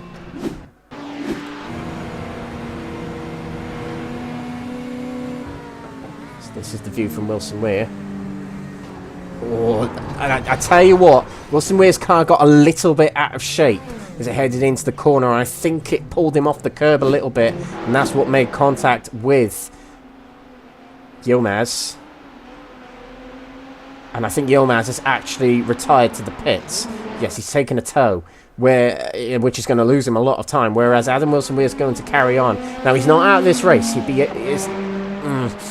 There's a fair bit of the lap remaining, but he might be able to maintain a decent position here. He'll lose the podium here to Jonathan Berry, but Kurt Van Honecker is a further 20 seconds behind. So Wilson Weir might get away with this. He can get into the pits and get himself a fast repair. He might not lose too much ground and might not lose too many positions. You lose a lot of time from the podium spots as off the track goes John Berry. He's also lost it. And he's going to have to head into the pits. Really buckled front end of the car there. Let's just see what happened to John Berry there. He just goes off himself there. There was no contact, he says. Definitely wasn't a huge gap between these two. And breaking into the next corner here. Onto the grass. And that put it out of shape. Of course it did. It's all going wrong for Quatermass in the last few minutes. Third and fourth might be under threat here for these two drivers. They have to head into the pits. They've still got Andy Rooney in second place waving the flag for them, but potential good points for the team might be fading away a little bit here as they're limping their way towards the pits. Van Honecker's going to close in though. He is going to close in. And actually, this helps Elwyn Sykes. He's going to close into those positions as well. And might be able to put a little bit of a threat in on the third and fourth spot. Off the track again is John Berry. It's presumably very difficult to handle. This is going to be a lost position. There comes Kurt Van Honecker. Into fourth place he goes. And it could well be third by the next lap. Wilson Weir despite the front end damage, is onto the front straight, and this will be a relieving moment for him. He'll be able to get it through the next considerably easier set of corners, get it into the pits, get a fast repair. They've got each driver, by the way, I haven't mentioned it tonight, sorry ladies and gentlemen, but each driver has 3 fast repairs to use. And basically, a fast repair on iRacing is you head into the pits, it instantly repairs your car. A little bit unrealistic, I realise, but the beauties of sim racing. So we'll see Adam Wilson Weir heading to the pits and get himself a fast repair. We'll check back into the bronze category a little bit later on. Jeffrey Kruger, now he was closing in on Kevin Smith before the first round of pit stops. It's kind of stabilised a little bit between Kevin Smith and Kruger, but Kruger on that last lap was just 2/10 quicker than Smith. So I guess when the tank gets a little bit empty, that seems to be when Kruger's at his best. Going by assumption there, as Jake Pitt we're seeing recovering, presumably from a spin that's just happened around here.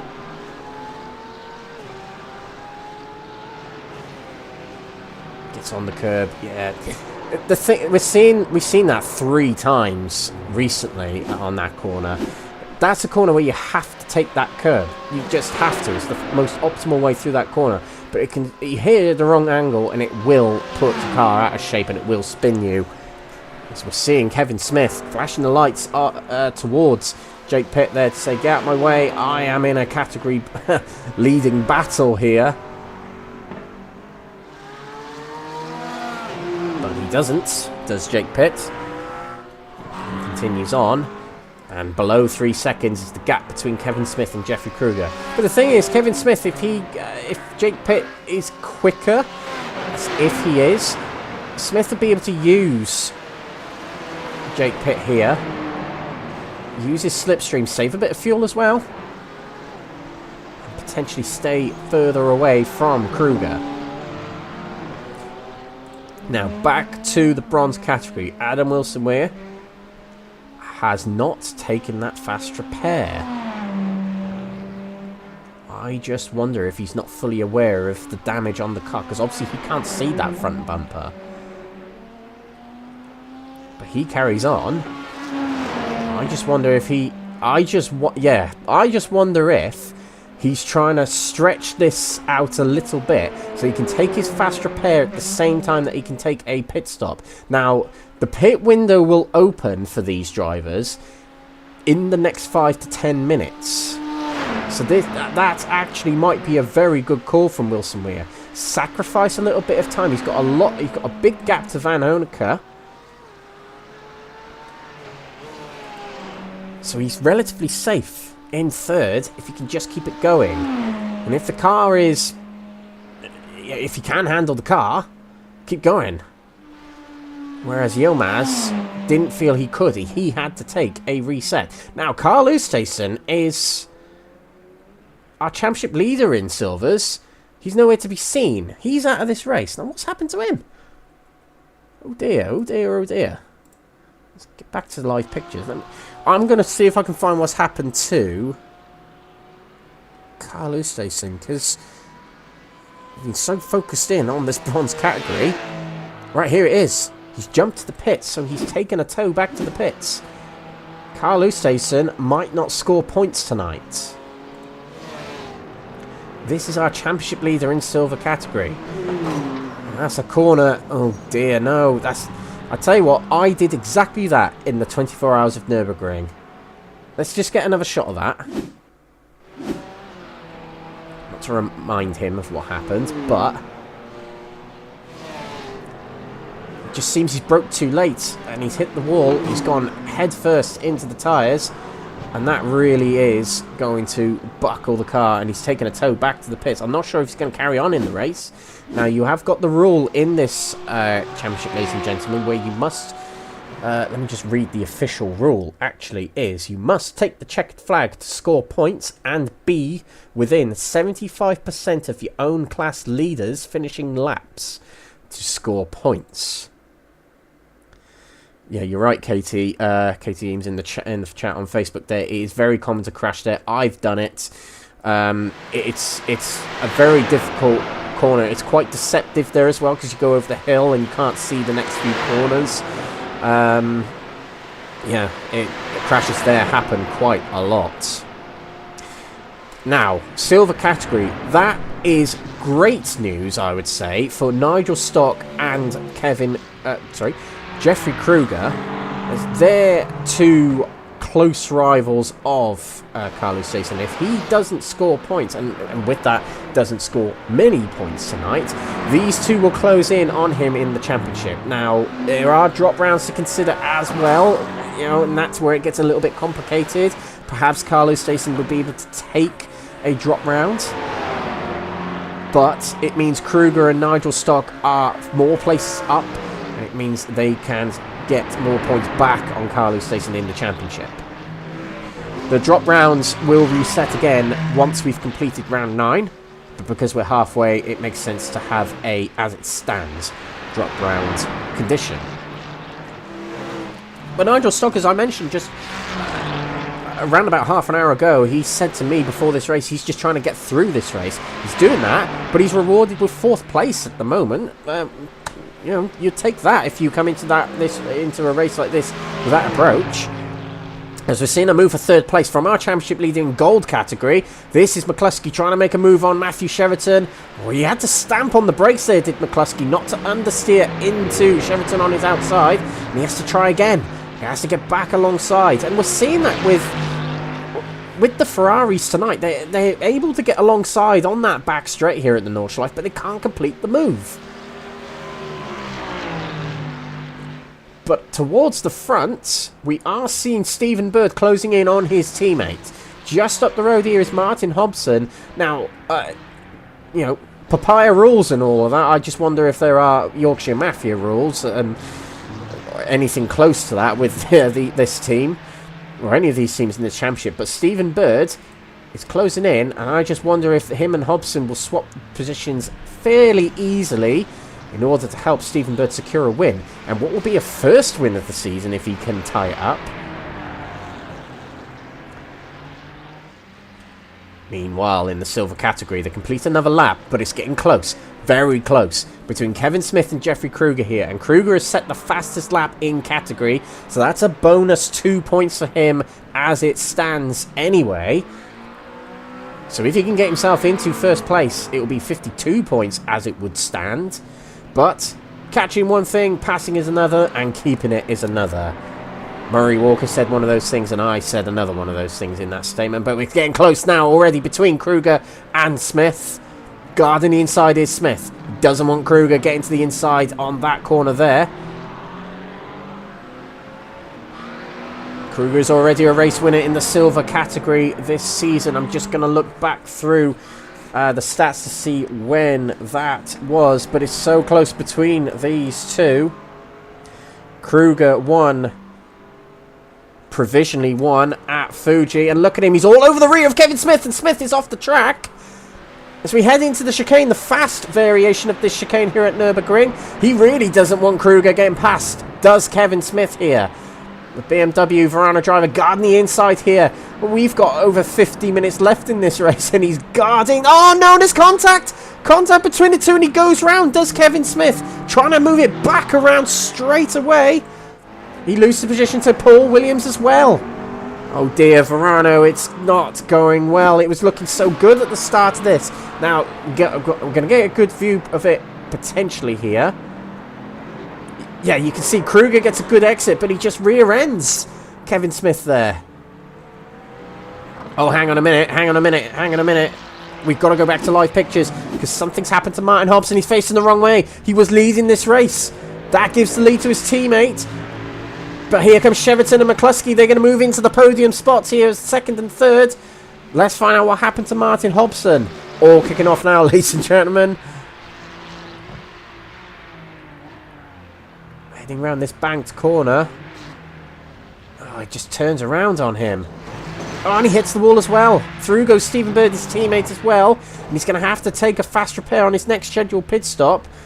But, like we said just a moment ago, These drivers might be able to time a fast repair now with their scheduled pit stop and take it to the end on a full tank of fuel. That'll be coming around at this point in the race, at the end of this lap for a lot of drivers. You just see, actually, Adam Wilson-Weir has carried on. He's got no front end still on that car. It was still not within the window, that I mean. But with all that said and done, we have a new leader of this race. Outright leader of this race and leader in the gold category. It is Stephen Bird in first place in the gold category. And like I said, he hasn't won a race yet this season. He's third in the championship. Hasn't won a race yet this season. He's been in very close contention. I remember Road America, that was his first race of the season. He put in a really good shift there to challenge in the top spots. We also have a new leader in the silvers, albeit controversial circumstances. I will say it. Kruger leads the race in the silvers here. Kevin Smith will feel extremely aggrieved by that. He'll feel he was just driving out the corner and he just got rear-ended. That's how he will feel about that. As he takes a lot of curb there. You've got to be careful there, Kevin. Taking the curbs here at the Nordschleife, particularly in low downforce setups like what they've got in this series, is very risky. But he's not too far behind Paul Williams. It's not the end of the world yet for Kevin Smith. If he can challenge back on Paul Williams here, he can probably still challenge for a win, because there are protests and reports that you can send in after the races, the drivers can send in, that is.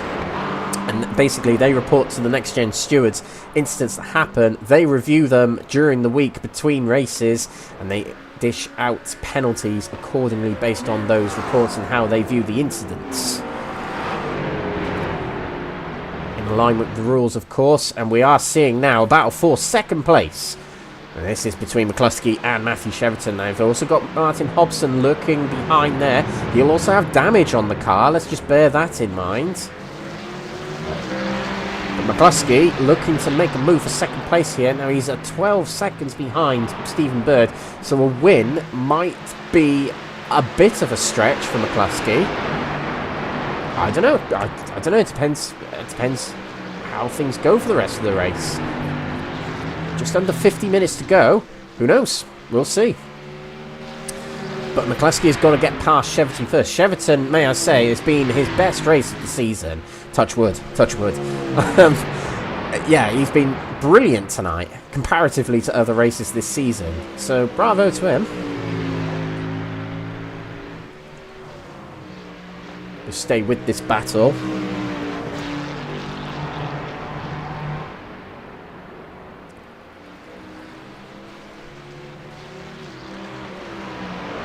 McCluskey, he's been, I would say he's been slow in his overtakes in this race. He's been like that for the majority of the season, actually. He's been timing his overtakes a lot more conservatively, I would say, than other drivers getting through the pack this season.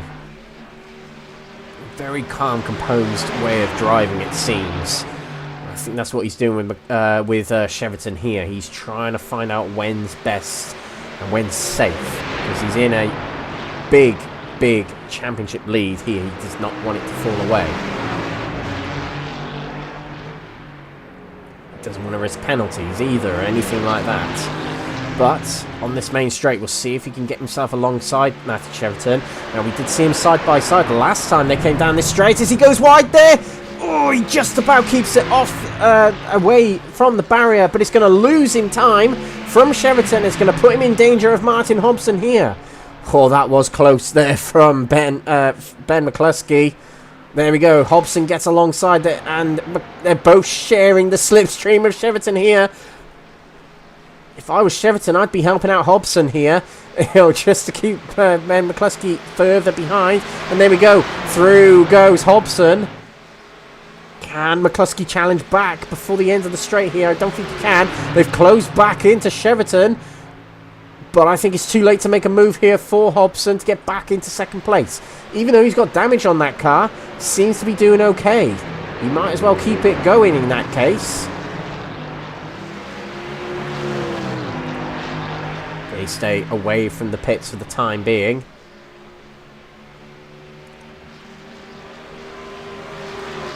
Saw a very near miss from Ben McCluskey there, and we were just saying, maybe I am cursed as a commentator, we were just saying as he makes contact with Martin Hobson there, it's getting so close between all these drivers. There's so many little mistakes creeping in from all these drivers. That's what this place does to you. It is a poison almost, the Nordschleife. It can bring out the worst in every driver, bring out the mistakes in every driver. So we're seeing a battle here between Mike Riedner and Wesley Lewin. A swap of positions there. Riedner moves into 5th position, past and into the top 5 for the ECO driver.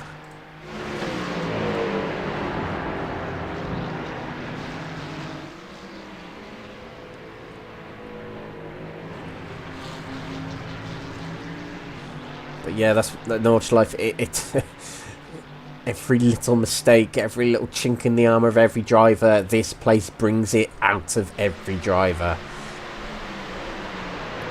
We've seen heartbreak for a lot of the drivers in championship contention positions tonight anyway. We've seen Kyle Oosthuizen, who's still out of this race at the moment, leading the silver category heading into tonight. Elwyn Sykes is in 5th place. To be fair to him, he's having an okay race, I would say. But yeah, it's been a bit of oh, hang on a minute, we have to switch to Mike Riedner actually. We just saw him make a move on Wesley Lewin, but something's happened between them further down. Oh, off the track goes Lewin, and Riedner's on the left. Oh no, that was never going to work. Ah, big incident between them. And it was Wesley Lewin, we'll just go back to that, it was Wesley Lewin who hits the curb on the right, and that spits him off left into Mike Riedner, and that's it. That's the end of that. But it's going on the grass here that started that off, and then hitting the curb there. Wesley might feel he had no room on his left and had to go across the curb, but that's always going to happen. When you go across the curb, it's going to upset your car and spin you round. And that is what happened there. And them two are in the pits taking a tow, presumably might be out of this race. Not too sure. They might be able to get back out on the track. But nothing's happened between these two since looking at that incident. Hobson still in front of McCluskey. Cheverton got a little bit of breathing space in the form of half a second from Martin Hobson.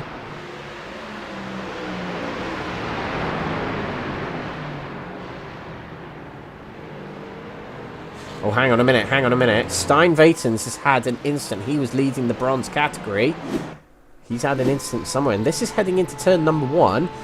I imagine this might be just a little spin. He's lost about 10 seconds. Yep, he goes wide. I don't think that's the end of it.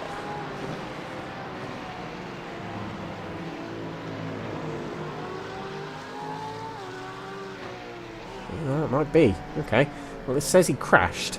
That's not a crash. But he's dropped 10 seconds. That's going to make Andy Rooney a little bit happier, I would say. It'll make him... No, there's still... Sorry, do excuse me. There's 17 seconds between Stein Vatens and Andy Rooney. Ignore me. Yeah, seeing a few mistakes from Vatens creeping in might make Andy Rooney a little bit happy. He's been a bit quiet in this race, I would say. Not too many dramas for himself. Touch wood, touch wood. Always do that.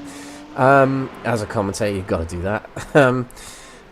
But he's had quite a quiet race, and that's what you want in a race like this. A quiet race is a good race. Just you and the car, and you're just focusing on the track. Kevin Smith has dropped back a little bit from Paul Williams here. He's not able to tag onto the back of Paul Williams, presumably.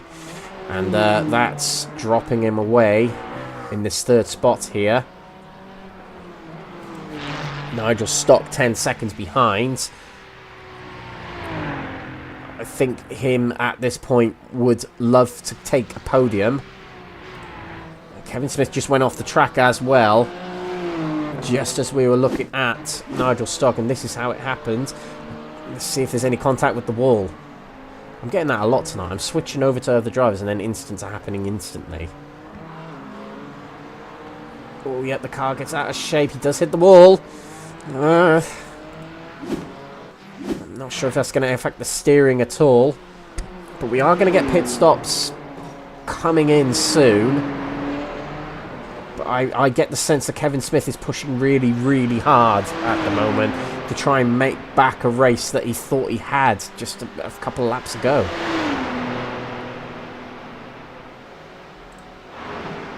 The leader of the silver category is Jeffrey Kruger. He's got a healthy 7-second gap to Paul Williams.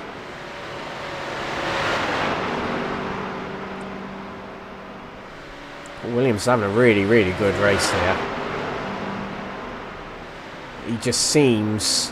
I can just tell by the way he's kind of directing the car around these corners. He's got full confidence in what he's doing, the lines he's taking through these corners. He's got the routine and the habits nailed down around these corners.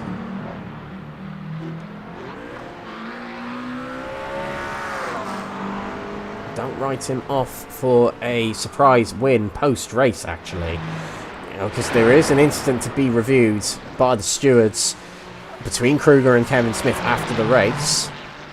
If I've seen the trend of penalties that have happened this season, not to speculate anything, but I can imagine, putting my Martin Brundle cap on here, I imagine Kruger might not get away with that incident, actually. And we say that.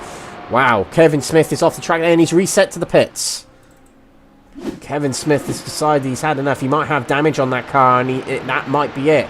It was looking so good not too long ago for Kevin Smith, and it's just falling away. There we go, the rear end just gives way into the wall, and that is a heavily damaged car. He definitely wouldn't have been able to take that back to the pits. And that means Nigel Stock moves into third place. But Kevin Smith, it really... such a shame, because Kevin Smith was looking real good at the start of this race, and it's just, in the last 2 laps or so, it's just completely turned upside down for him. Such a shame.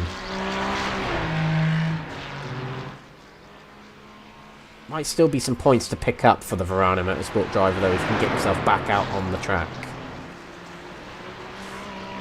Nigel Stock inherits third place, though. He'll take that.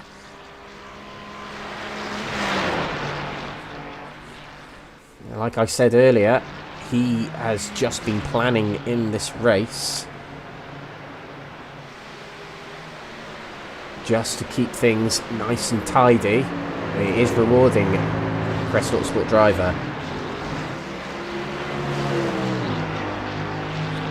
Verano Motorsport in the chat there, just confirming he definitely had less rear end grip on the rear of the car after the incident with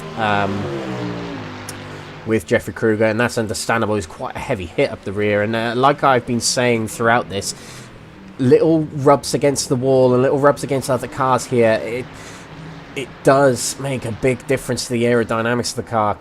You think about it in real life, these cars are so fine-tuned to be aerodynamically enhanced, I would suppose, to get the best out of themselves performance-wise.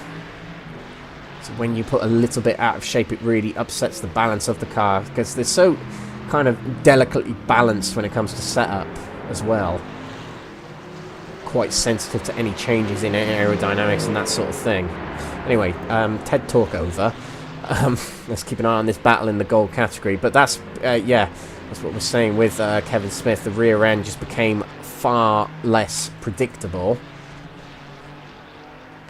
That's the struggle you're going to have on a track like this, is you get a little bit of the car out of whack, out of alignment.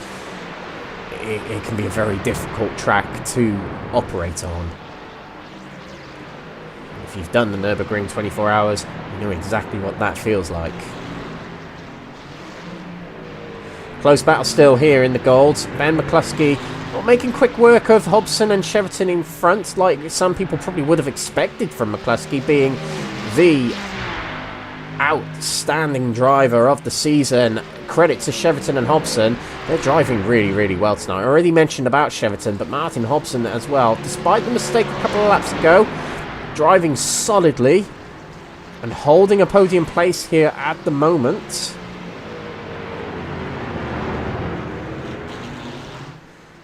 This is the key battle for the podium spots. And from the position that Cheverton's in to the position that McCluskey is in are 10 points. 45 points available for the person who finishes in second. 40 points for the person who finishes in third. And 35 points for the person who finishes in fourth. So this is crucial here between all these drivers. And it's getting very close between Hobson and Cheverton heading down this straight here. So we head into the left-hander. Outside's definitely the better line to be on, and Hobson around the... Oh no, there's contact again! Spinning round is Hobson, and we can't quite see him, but he's gone into the wall, and his rear end is missing on that car. That's going to be a tow back to the pits. That is not going to be able to get back to the pits as is. Completely missing rear end on the Ferrari there for Martin Hobson. He's trying to continue it, but it's really going to struggle to get round this track here. Just when I said the two were driving so well, they came together. Thanks, guys, making a fool out of me. But I suppose... Right, so Martin Hobson on the outside there. The Mustang getting a little bit out of shape there. And that's it for Hobson's rear end into the wall. Oh. Yep, he has decided to call it quits on that and take it back to the pits for a tow-in and a fast repair. That puts McCluskey into third place. I imagine for McCluskey that was quite a heart-stopping moment. Seeing drivers come together ahead of him, you don't want to be collected in that, so you you hold yourself off and you floor it at the right moment to get past the instant. That is what I imagine McCluskey did. But we're seeing some real key moments in this race in the last few laps, ladies and gentlemen. Kevin Smith, contact with Jeffrey Kruger. Cheverton and Martin Hobson coming together.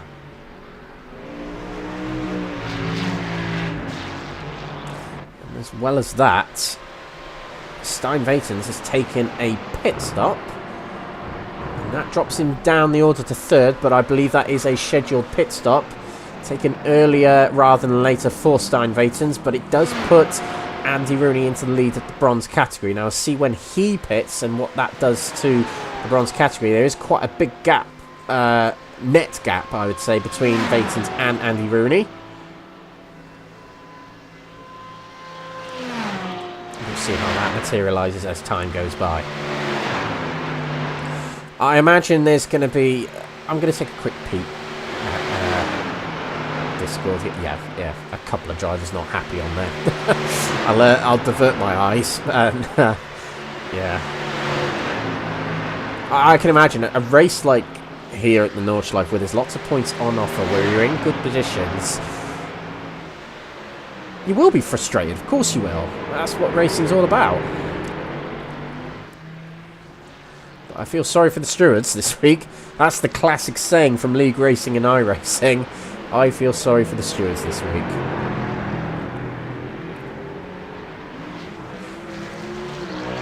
I feel sorry for the commentator tonight because he's been saying, oh yeah, he's doing really well, and then bang, into the wall through instance or something like that.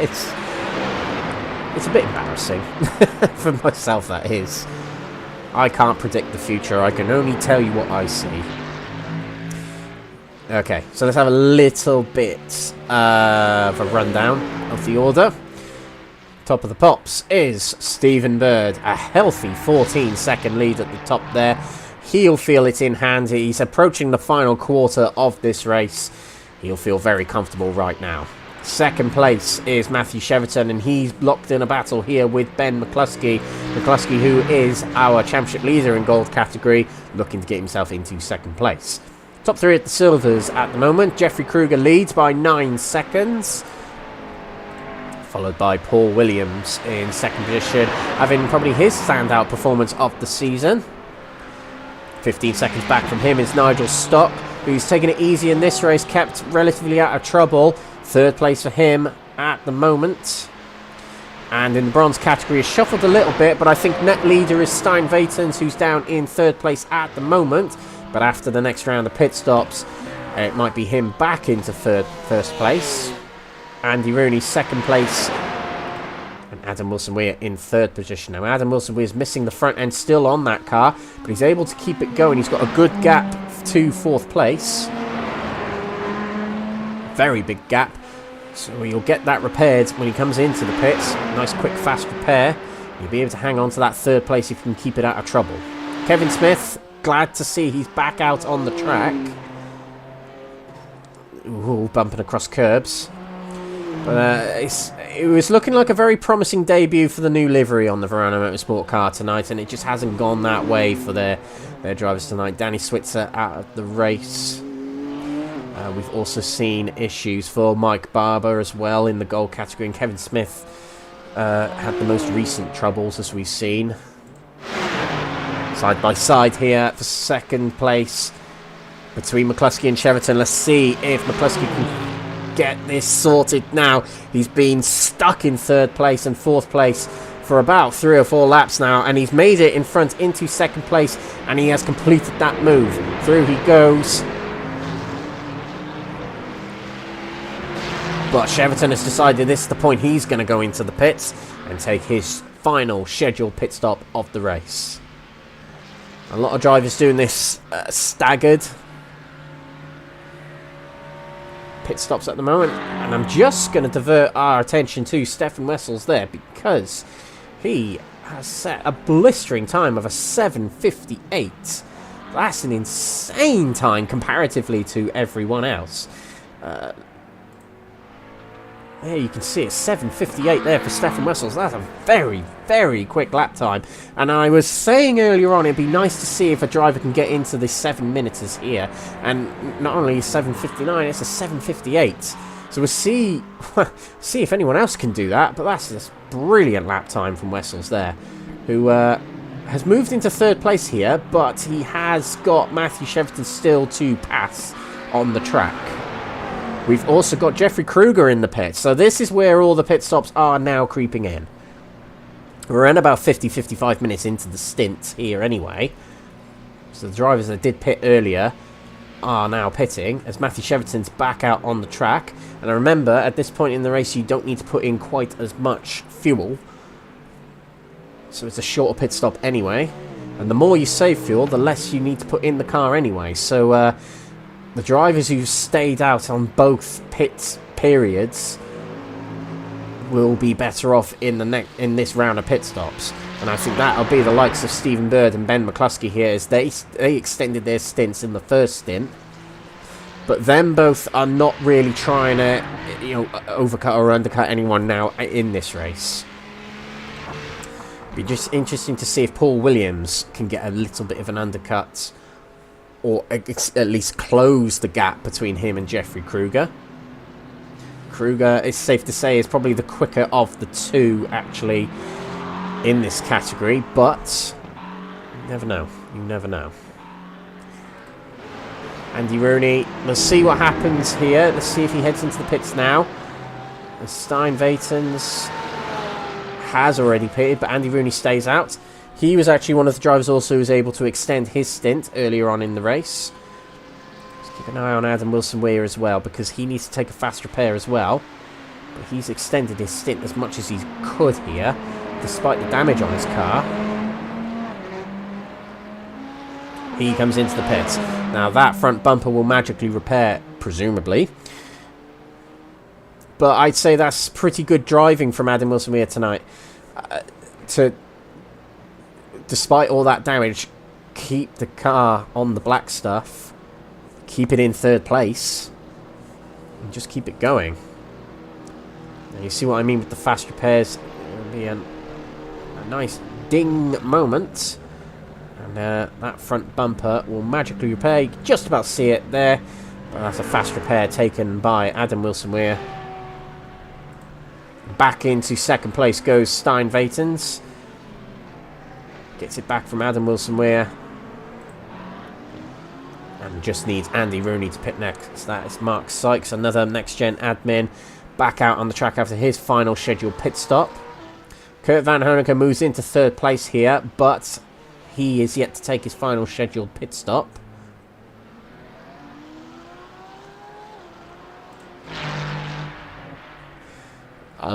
Not many battles on the track now, actually.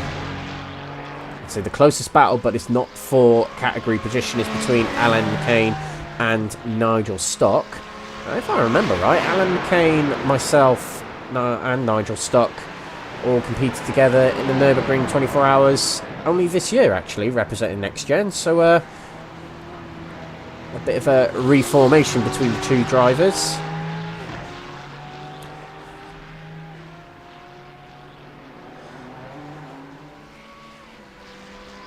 This is the closest battle on the track and the closest battle for position in category. I can't even tell.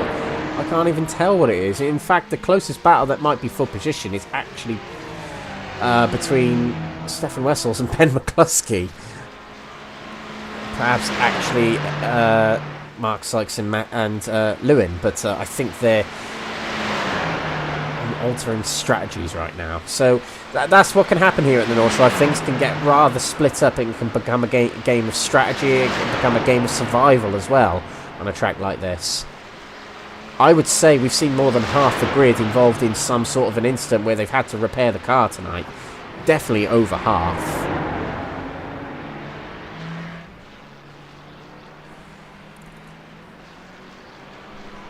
So we're just going to check the pit lap number. So you can see lap 6 is when drivers came in previously. We've done an extra lap since. It might be that Bird and McCluskey might be able to extend this stint by another lap. Likewise might be said about Paul Williams and Andy Rooney.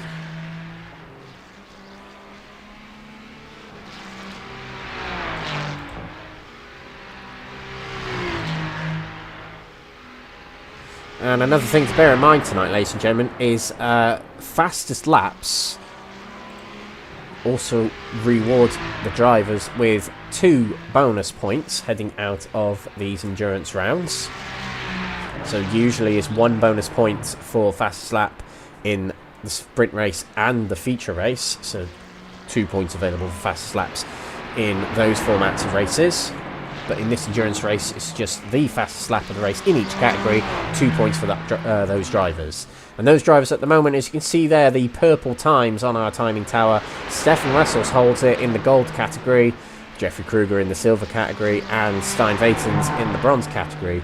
So of those drivers, it might well be Kruger and Vatens provisionally taking maximum points.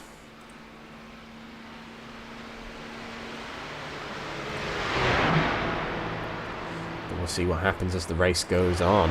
It's getting pretty dark here at the Nordschleife. Actually, the sun's setting. I don't think we're going to see any nighttime racing, but with the sun setting for these drivers on this part of the track, yeah, it's not too bad actually. But usually on this part of the track when the sun's setting, because yeah, there you go, the sun is bright in the driver's eyes, and that'll affect their vision heading down this straight. Oh, that's beautiful, isn't it? Nice view of the sunset right in the eyes of Stephen Bird as he heads up the hill down the main straight here. And as we go under the Bilstein Bridge there, the track back in view for Stephen Bird as he completes lap number 12 here. We'll see if this is time for his scheduled pit stop or not. We'll see him peel off to the right if it is, and it is. It'll be Stephen Bird in the pits now for his final stop, and this will be the one he'll want to get right. Because if he gets this right, it means he can just focus on getting the car to the end to win this race.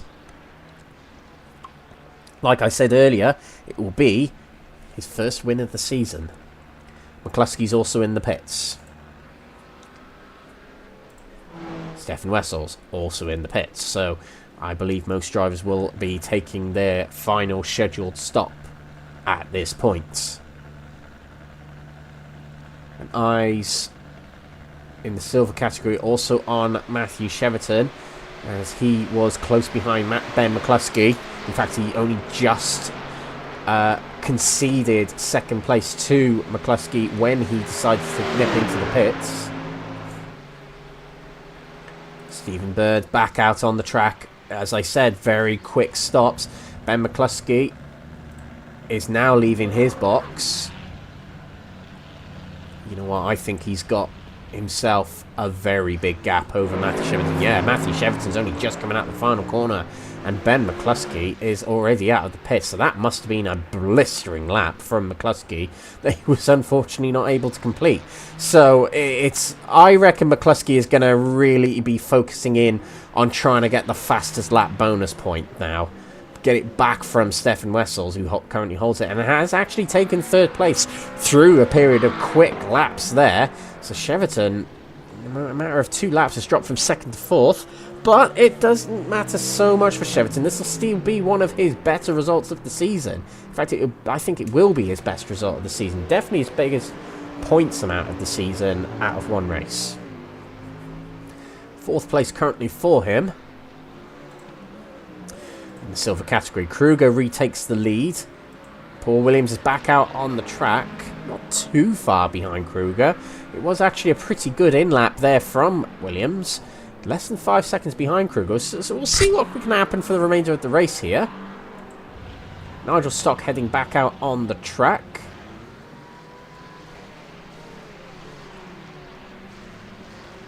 And continues holding 3rd place in category.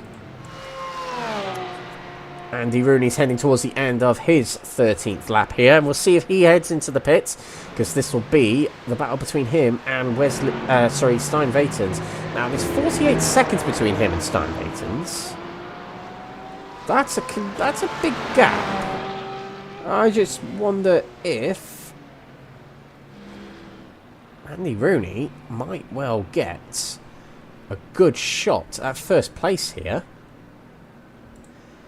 Vatens is heading down the main straight here. If I was him, I'd be feeling a little bit nervous right now, because Rooney's not going to be in the box for very long. Only 20 minutes of fuel needed, which is less than half a tank. Let's keep a merry eye on this battle. See here, that time between Andy Rooney and Stijn Vatens dropping down.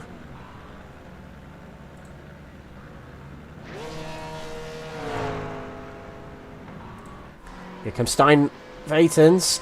He's going to probably make his way past Andy Rooney.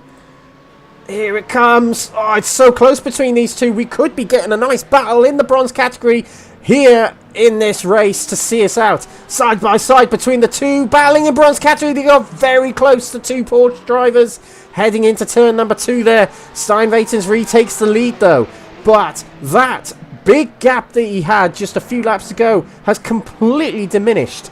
Andy Rooney with some solid pace out there is back in contention for the win. In fact, he's now in contention, shall I say, rather than back in contention for this race. This is good for the championship for Andy Rooney. This will get him closer to Elwyn Sykes, only a few positions ahead of him in the championship, who's now in the pits, drops back behind Adam Wilson-Weir in the standings we can see on the left there. Close between Rooney and Vatens here. This is going to be a straight up battle for the victory in this category, I think. And they've got the comfort of a massive gap behind them. So we'll see what happens. Now, Vaten's been very quick tonight in the bronze category, but I just wonder how Rooney's going to be able to contend. He's actually dropping back a little bit here, is Andy Rooney. That's very interesting. I thought he was going to be able to challenge this. Let's see what happens further on into the lap here. The key is not to push too hard, particularly when you're on a fuller tank. And the car becomes a little bit different compared to what you had on a light tank.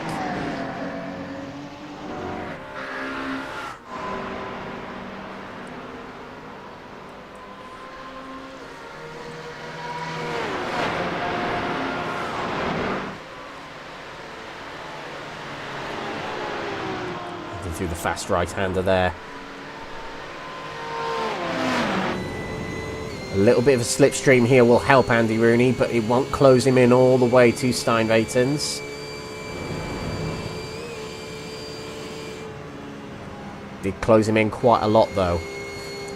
Breaking down into this banked right-hander. Stuyvesant goes a little bit wide. Rooney's coming in, and he's going to make it through into first place. A mistake from Vatens there, and it puts Rooney into first place. Now he's got to defend it, but this is all in the bronze category. They have got Mark Sykes lurking behind there in 19th place overall and 7th in silver category, but he's in the silver category as I just mentioned, so he might not interfere with this battle too much. It remains to be seen. But yeah, the two Porsche drivers battling in bronze category here. It has taken a turn. It's Andy Rooney in the lead of this race here. Quatermass have had a bit of a topsy-turvy race tonight, but he's waving the flag for them here. Potentially with a win in category as things stand.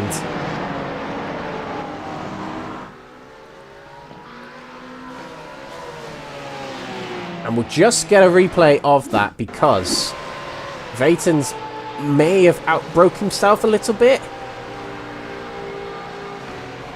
Yeah, that's definitely late braking. He's had to kind of control his braking a little bit to get him round the corner and not spin the car round. Not go off the track or anything like that, so he had to concede that position pretty much. And Andy Rooney has now extended that gap to 1.4 seconds. At the beginning of the lap, it definitely was looking like Vatens was able to pull out a gap, but it all changed within a few corners. 15 minutes to go. So realistically, it's only going to be, if we look at where Stephen Bird is on the lap, I would say he's going to be able to do 2 more laps. Judging by the timing. Move back to this battle in bronze category.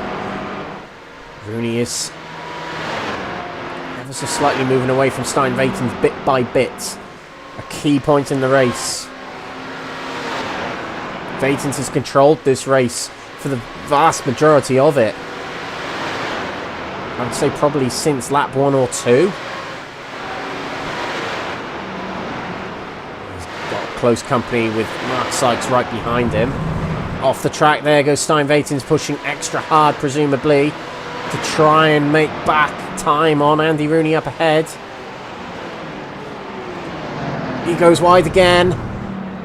A wheel on the grass as well. He's had to back off and Mark Sykes is not able to move past.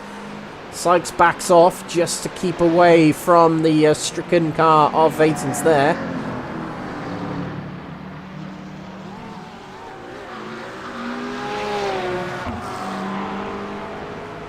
I think that could be, bar any mistakes, bar any dramas, Andy Rooney might well have played his move for the win of the race.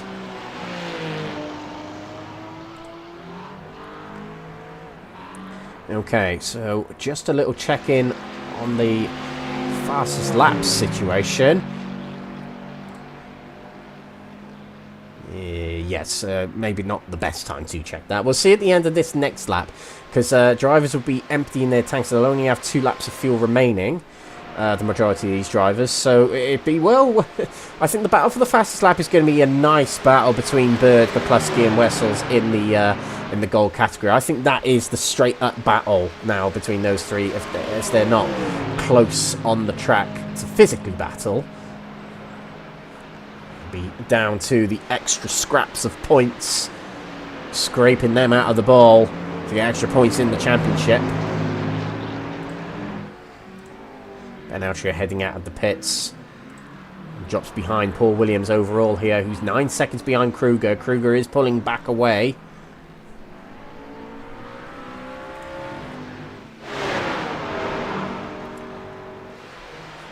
Back to Vatens versus Sykes. And the gap is opened up because of that mistake from Vatens just a moment ago, just before the carousel. 4.2 seconds. 4 seconds there. Oh, he is pushing quite hard, actually. He very much ragged it across the banking there, trying to make back some time.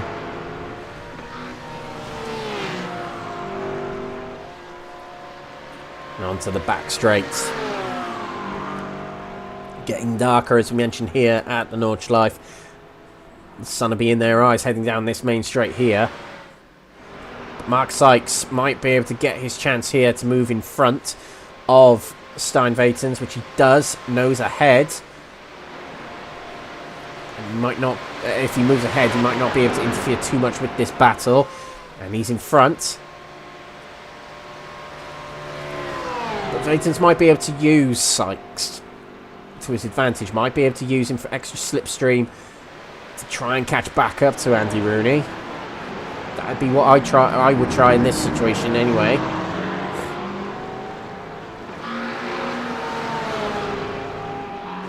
We're just a lap and a bit away from the end of this race, ladies and gentlemen. We will have interviews after this race. We'll probably end up speaking to some very disappointed drivers, actually. That might be the case. A lot of drivers really, really disgruntled, potentially with some incidents that have happened in this race. And of all the tracks where that sort of thing can happen, this is the track where it really, really does flare up the tempers, I'd say, of drivers.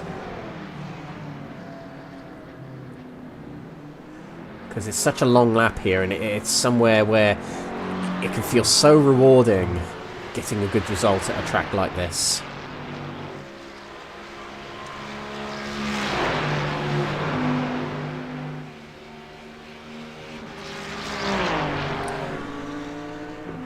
We're looking at Paul Williams now in second place. It's close between him and Ben Outra. And actually, we're going to switch over to Adam Wilson, who we're here, as now he's got a repaired car. He's got some pace. He has just taken the fastest lap of the race in the bronze category, a 8 minute 8.57,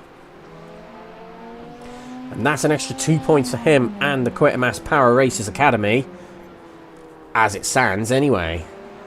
Oh, Kurt Van Honecker has had an instant going into turn one. I think he's just gone a little bit wide there.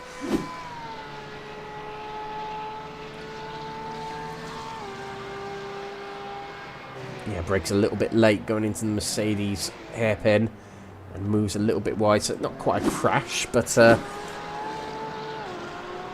little bit of a dip in pace there for Kurt Van Honecker on the start of a lap, which is quite frustrating, I imagine.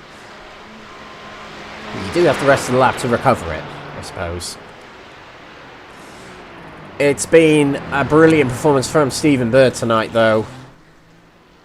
I kind of got a little bit of a sense at the start of this race, like in the first 2 or 3 laps or so, that he could well be a contender for the win in tonight's race. He was able to move through the pack real quick. And he's kept himself out of trouble as well.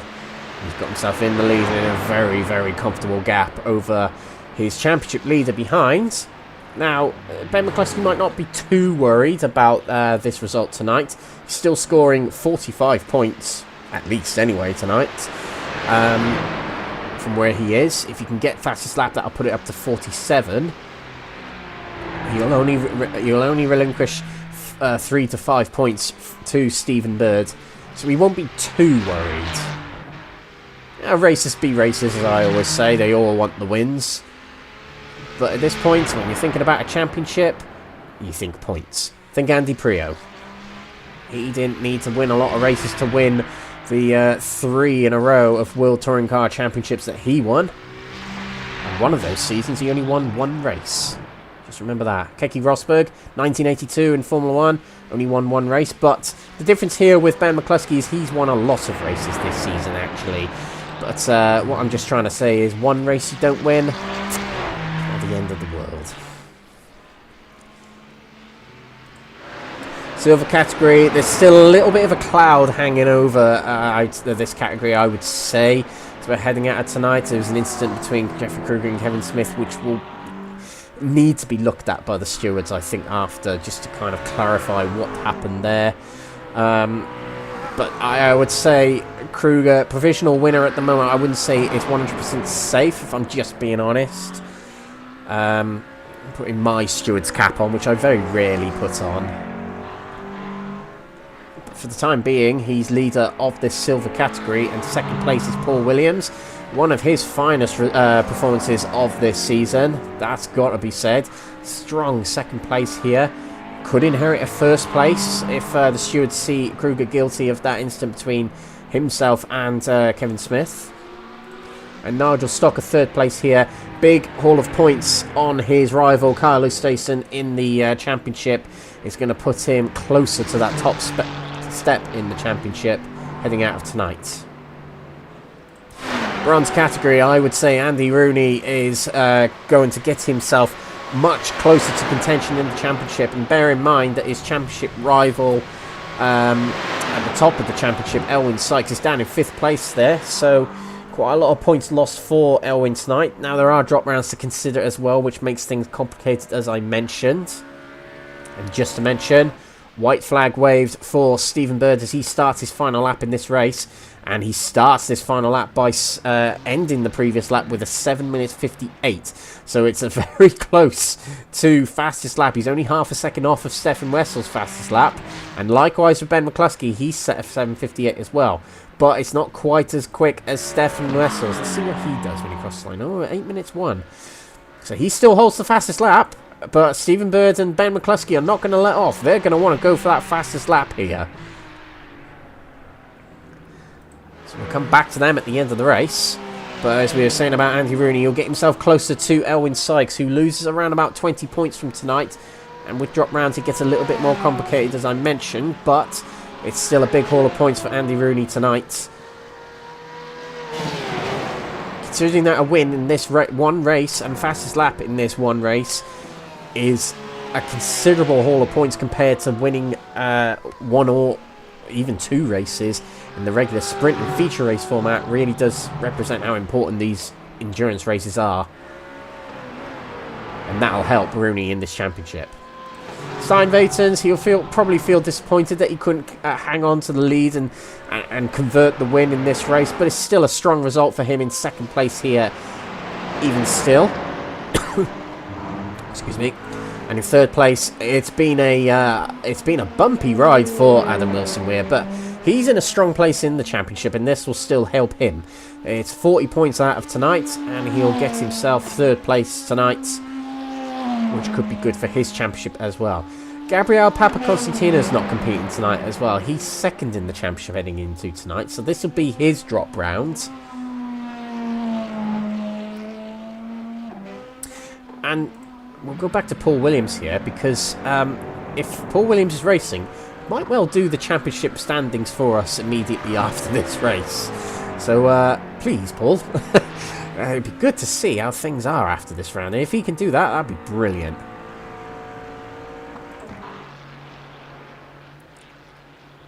Getting quite dark here at the Nürburgring. Almost a sepia-like tone in the air, in the atmosphere, as the sun sets here at Nürburgring and the sun sets on this race.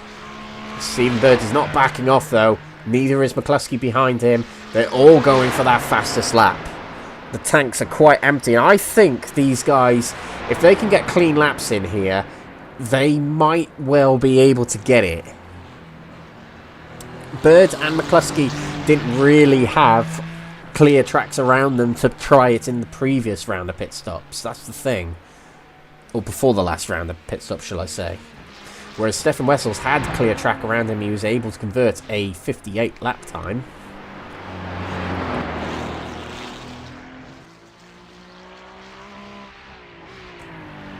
So yes, let's see what laps they can convert at the end of this. It is a straight battle here for the extra 2 points, which is significant for these two drivers. Martin Hobson out of this race. After what was such a good race, actually, for Martin Hobson. Let's see if we can find what happened to him as we go back to other drives in view. Yeah, just seeing your comment on YouTube, Martin. Very unfortunate. Very good racing from you tonight, though. It's got to be said. Oh, it was that instant earlier on. Rear end into the wall, yeah, of course. Hopefully we see you back next time, Martin. Some very good pace tonight. Battle here for 4th place between Matthew Cheverton and Gaz Williams. Gaz Williams holding 2nd in the championship heading into tonight, so an extra 5 points if you can get past Matthew Cheverton here will be helpful for him, for not only well, it will be for keeping 2nd place actually, because Stephen Bird's scoring a big haul of points tonight. It might see Gaz Williams drop down to 3rd in the championship actually as a result, without considering drop rounds again. But an extra 5 points will help him in his bid for 2nd in the championship. So he'll definitely have eyes set on Matthew Cheverton and getting past him for the remainder of this race, the remainder of this lap here. We'll stick with this as it's getting close.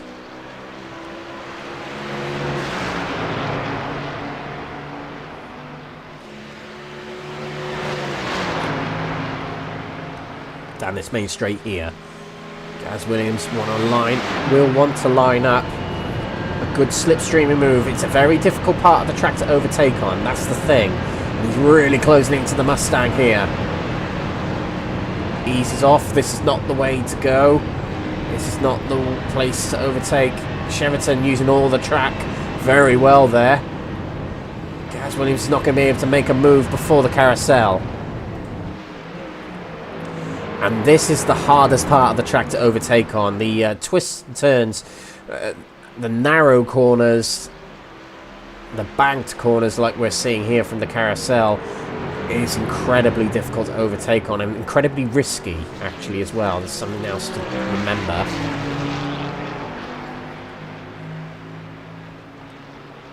We'll check back with Stephen Bird as he's going to be approaching the end of the lap here. We'll see him cross the line to take a win. His first win of the season.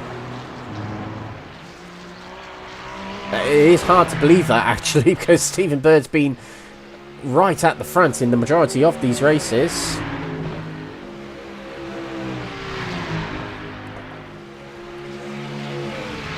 We've got Gaz Williams and Matthew Cheverton here battling for boosting points per position.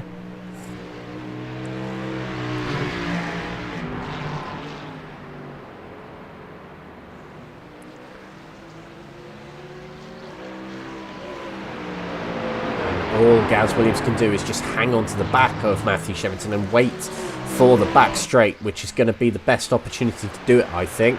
But we're looking at Stephen Bird here as he's heading towards the end of the lap here. It has been, I would say Stephen Bird is one of my drivers of the day today. There's been quite a few actually. Honourable mentions I think go to Paul Williams, Andy Rooney. I think Martin Hobson has had a great race as well. He was looking great at the start of at the first half of this race as well. But Stephen Bird is my driver for the day tonight. It's been a brilliant drive from him. This will be to secure his first win of the season, as we mentioned. And of all the places to do it, it's got to be here at the Nordschleife.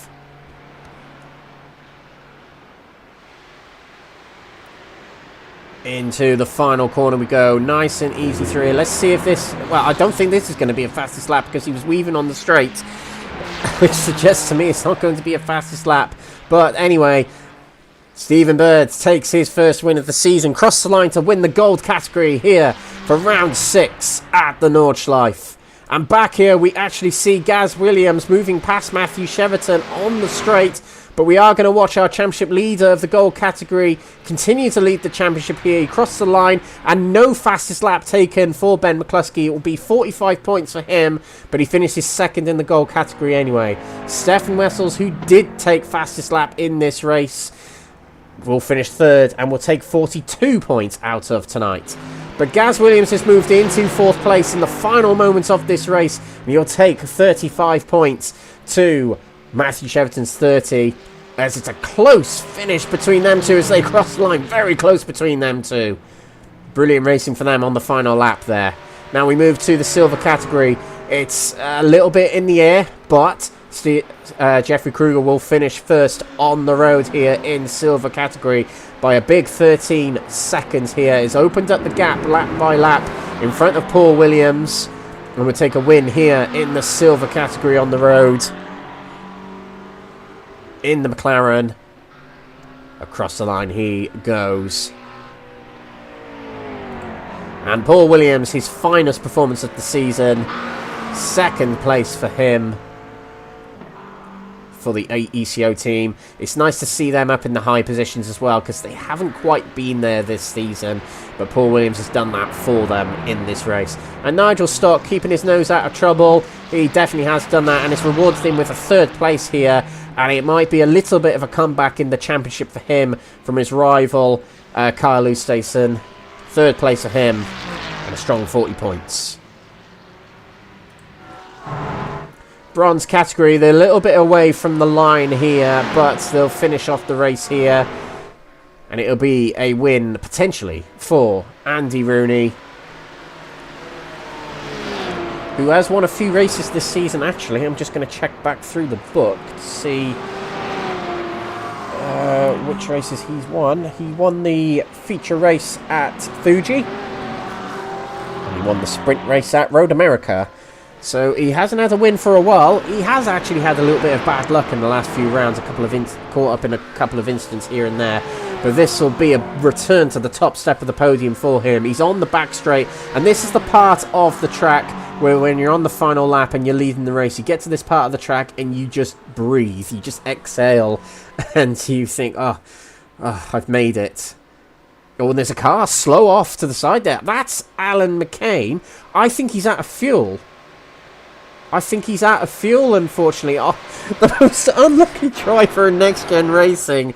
Can't catch a break. He really can't. Oh, poor fella. Oh, no. But we will see a bronze category winner here, and it will be Andy Rooney for the Quatermass team. Like I said earlier, they've had a really topsy-turvy ride tonight, but Andy Rooney has been superb in his performance. Great in the stint around the final pit stop, and it will secure a bronze category win for him here. Across the line he goes. 50 points for Andy Rooney.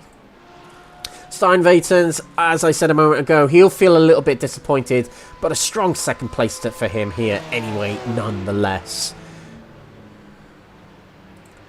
Adam Wilson here, I believe, holds fastest lap. He does. So there you go. The drivers in the purple numbers there hold the bonus 2 points for fastest lap. And they'll go to Adam Wilson-Weir, who gets third place as well. So that's a healthy 42 points for him tonight. And will help him catch up to Elwyn Sykes in the championship at the bronze category. This guy definitely, with this performance tonight, has put himself in that battle, in that consideration for bronze category championship winning potential, I would say. Strong result from Adam Wilson-Weir. Third place secured.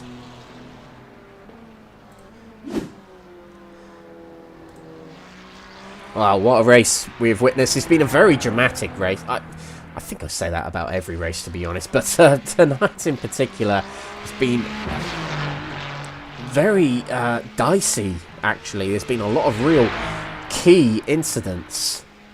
I'm just going to check back in on Alan McCain. Oh, lovely. Oh, that's what I love to see. And that's Kevin Smith. Despite the bad race that Kevin Smith has had, he's helping out someone else. Love that. Round of applause, ladies and gentlemen. Love that. So let's see if Alan McCain and Kevin Smith can get themselves to the line. Alan McCain here has run out of fuel. The unwanted title of most unlucky driver in the series. And there we go. The downhill here will help him.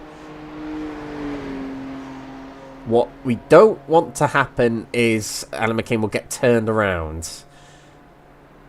That would not be good. But a gentle push from Kevin Smith here. I think it's actually conceded a position for Kevin Smith here, actually. I think Jochen Siegert gained a place as a result of Kevin Smith being the gentleman that he is here. This is what sim racing is all about.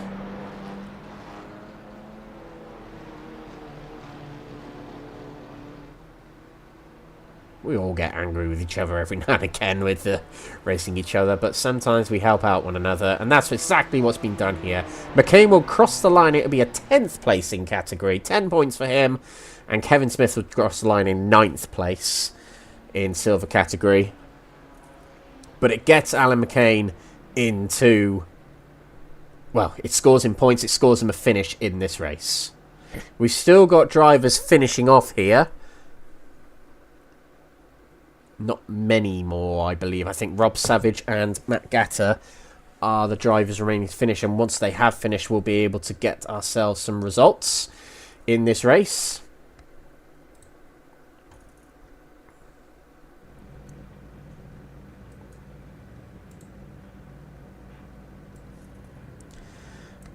Yeah, very interesting night of racing. We've seen Rob Savage making his way towards the line, and Matt Gatter, I think, may have actually finished the race already. I'm not entirely sure. He's got a long way to go on this lap, actually, so remains to be seen. And there is a time limit to how much time you get to finish off the final lap when the checker flag is waving. So we'll see if Matt Gatter will actually be able to finish the race. But Rob Savage will cross the line here.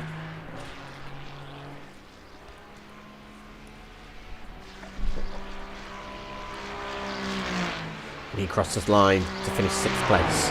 And that is everyone crossed the line and finished. So there we go. These are the provisional results of round 6 here at the Nordschleife. Round 6 of this 10-round championship. So in the gold category, it's Stephen Bird who takes the win in the gold category by 12 seconds from championship leader Ben McCluskey, although it does close the gap by 5 seconds between the...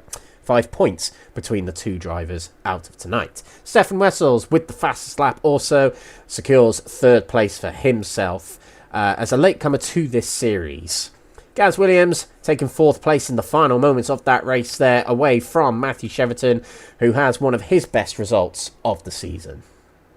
Sean Shute in 6th position, followed by Ben Oucher, who did lead in the early part of this race. Mike Barber in 8th position, followed by Ben Bennyworth, and Alan McCain rounding off the top 10, and the finishers on the lead lap. Silver category now, and we have Jeffrey Kruger, who takes a provisional win here, pending stewards' reviews and that sort of thing, of course, but he takes the win by basically 14 seconds from Paul Williams in 2nd place, his best result of the season. Nigel Sock in 3rd position, and that is a big helping hand for him in the championship for this championship in the silver category.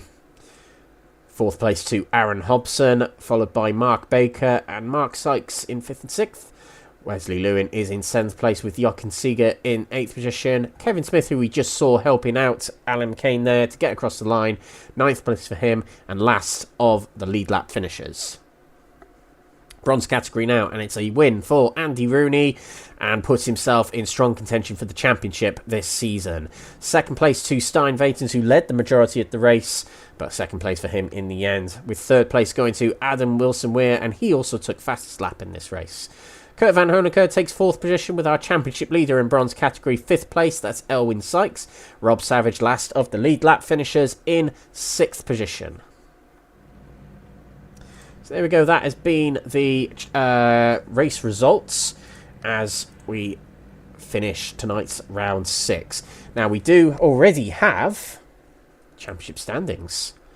So we'll take a look at them before we head into the interviews, so we can kind of get a grasp of how things look heading out of this 6th round of the championship. And it's Ben McCluskey who still leads the championship by a near 60 points from Stephen Bird, who takes 2nd position from Gaz Williams through that win tonight, but only by 9 points from Gaz Williams in 3rd place. Edwin Simpson, who didn't race tonight, that'll be a 4th place still for him, and that'll serve as his drop round. And Gavin Gardner, a 5th position for him, as he did not finish tonight, so no points scored for him. Mike Barber, 6th position, and this will serve as his drop round, or joint drop round, as we should say. And Sean Shute in 7th place, Martin Hobson in 8th position, Matthew Cheverton with his best haul of points tonight, and Jake Pitt, 10th place for him. In the silver category, Carlos Stayson still leads the championship, but with that swing and no scoring points tonight, it does mean that Nigel Stock closes in. He's just 4 points behind Carlos Stayson heading out of tonight. So it's well and truly on for that silver category. And Jeffrey Kruger moves up to third place and is only 10 points behind in the championship. Ian Manners, who missed tonight, that'll definitely dampen his spirits a little bit, falling to quite a few points behind, 28 points behind in fourth place there. And Matthew Addy, we saw an incident for him earlier on in the race. He will be fifth place in the championship heading out tonight. Mark Baker 6th, with Mark Sykes in 7th. Baz Meacham, who couldn't race tonight, is 8th. Kevin Smith 9th, and Jochen Siegert 10th. Bronze category, and with all of that, it is a complete change in the championship standings for the bronze category, as Andy Rooney takes the lead in the championship following his win tonight on 167 points and only a 3-point lead ahead of his teammate who also took fastest lap tonight, Adam Wilson-Weir, and only 1 point ahead of Elwyn Sykes. So it is just 5 points between the top three here in the bronze category championship. Like I said, ladies and gentlemen, the bronze category is well and truly on, and is going to be a great battle, I think, for the remainder of the season. Fourth place through missing tonight is Gabriel Papaconstantino, but let's see what can happen when he comes back next week. And Kurt Van Honecker with a strong result for him tonight, fifth place. Stein Vatens moves up a lot of positions in the standings to sixth place through his second place tonight. Andy Chell did finish the race tonight, I believe, but didn't finish within the 75% mark. 7th for him in the championship. Rob Savage 8th, Jonathan Berry 9th, and Stephen de Gravelia 10th through missing 2 races in a row. Teams Championship, and extending the lead with the second most points scored tonight is Next Gen Racing with Benji Sim Photos. Gaz Williams and Ben McCluskey scoring the points for this team tonight on 422. Quetermass Power Drivers Academy, of course, Adam Wilson, we're scoring the biggest haul of points for them tonight. They still hold second place in the championship, but they are under threat behind 7 points. Just the gap now to CSA, Team Passup, Elwyn Sykes and Stefan Wessel scoring their haul of points tonight. Team Woza have dropped a little bit, in fact dropped 2 places tonight. So Wesley Lewin, Edwin Simpson and Carlos Stayson's team of CSA Team Woza dropped to 4th place, and Quetermass Motorsport, consisting of Ben Bennyworth and Andy Rooney and Rob Savage, just 1 point behind them in 5th place. So it's quite close in the Teams Championship for 2nd place. Really not many points between them, just 12 points in that battle. So we're going to get some interviews now, guys. We are going to speak to our regular favourite in the comms box first of all, but first and foremost we are going to get ourselves back to the start of this race, and once we do we'll start speaking to some drivers. Okie dokie. So the first driver we're going to chat to tonight, and it will be on behalf of Quetermass Motorsport and Academy tonight. We're going to chat to Andy Chell first of all. So Andy, welcome to the comms booth yet again, mate. Not the night Alex. tonight. Hello, mate. Not the night tonight. No. A bad night for you, but a good night for the rest of the team. Yeah. I mean, I probably not going to talk much about what happened to me tonight. But yeah, it's good result for Andy. Good result for Adam. Good result for everybody, really. I mean, Ben's done quite well tonight. John and Rob have done quite well. Not quite sure if John's points are right or not, because he had an incident on the last lap, but doesn't seem to be showing any points. I'm not sure what's happened there, but we'll ask and find out. But yeah, I think it's for the team. It's been great. For me, it's not been a good night. It's really not been a good night. Now, we spoke in the previous race, and you were feeling a little bit nervous about heading into tonight. But do you feel after tonight you just think, okay, put this behind me, move on to the other tracks now? Oh yeah, definitely that. I mean, like I said, I had an incident. For some reason, my brake isn't working properly. Don't know what's going on. It's not picking up the load cell properly, so I can stamp on the brake and it'll think I'm doing 30% braking. Okay. And then another time it'll just lock the wheels. So not quite sure what's going on there, but yeah, it's one of them. It is very much a okay, dust it off. Championship's probably not on for me now. Although, that being said, anything can happen. But it's going to be support the team and get the best we can for the team now for me. So, yeah, I mean, yeah, it is one of them. It's, you brush yourself off, pick yourself up and try again. But this track's never been one I enjoy because it's a lot to remember. And it's easy to make a mistake around here. And, you know, like I say, when you do make a mistake, it can be costly, and then not having the fast repair click in first time round. Oh no! Cost me 15 minutes. So I was out of it, and then having the brake fail. I've never had this before, but I had a gearbox failure. I got stuck in fourth gear. I've never seen that before, but it wouldn't pedal at all. Came into the pits, pitted. I was pitting anyway, luckily, and it resolved itself. So, yeah, something I've never seen before. But so it's been a night of different things happening. None of them good for me, but for the team, it's been a good night. So, yeah, quite absolutely. happy. Let's talk about the rest of the team. So you may have seen the championship stands that you just referred to them.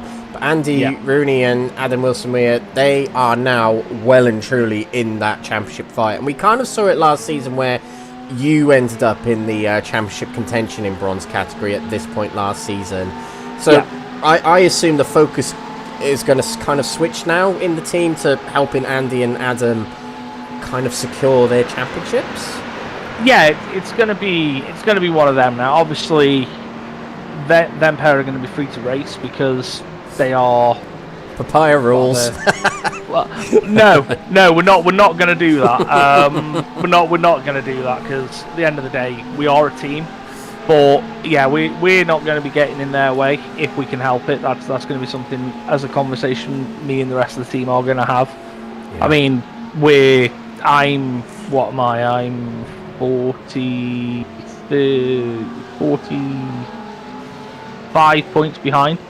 So, and I'm the top out of our guys that are after Adam and Andy. So we're not really going to be fighting for that. It'd be nice for us to fight for third, but again, I'm still, 42 points behind that. So again, it's realistically, it's possible, but that's like hoping that Andy, Adam, and Elwyn and everyone else in front of me doesn't turn up for 2 races. So, which the likelihood of that is negatory on that, to be honest with you.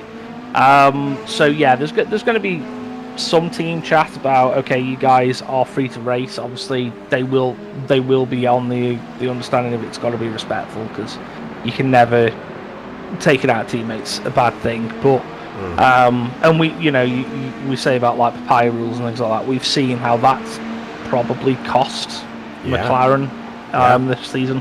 So I'm not going to be doing that, because at the end of the day, those 2 guys deserve to have a fair crack at it. The rest of us will just do what teammates do and help out as we can.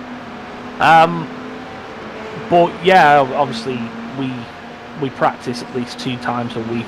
I mean, for this we've had 8 practice sessions, I think. For this round, obviously, when we're weekly, we can't get that many in. So we have our own 2 sessions that we run. So there's obviously we're going to be working as a team there, work for the quali if we can to help get those guys higher up if they need it. But yeah, it's a team game now for me, and that's where my focus is. And as team, I've renamed myself. Max, our team owner, has given me the permission to rename myself. I'm team principal now. I didn't like team manager. As team principal, I can't ask for anything more than us to be fighting for a championship.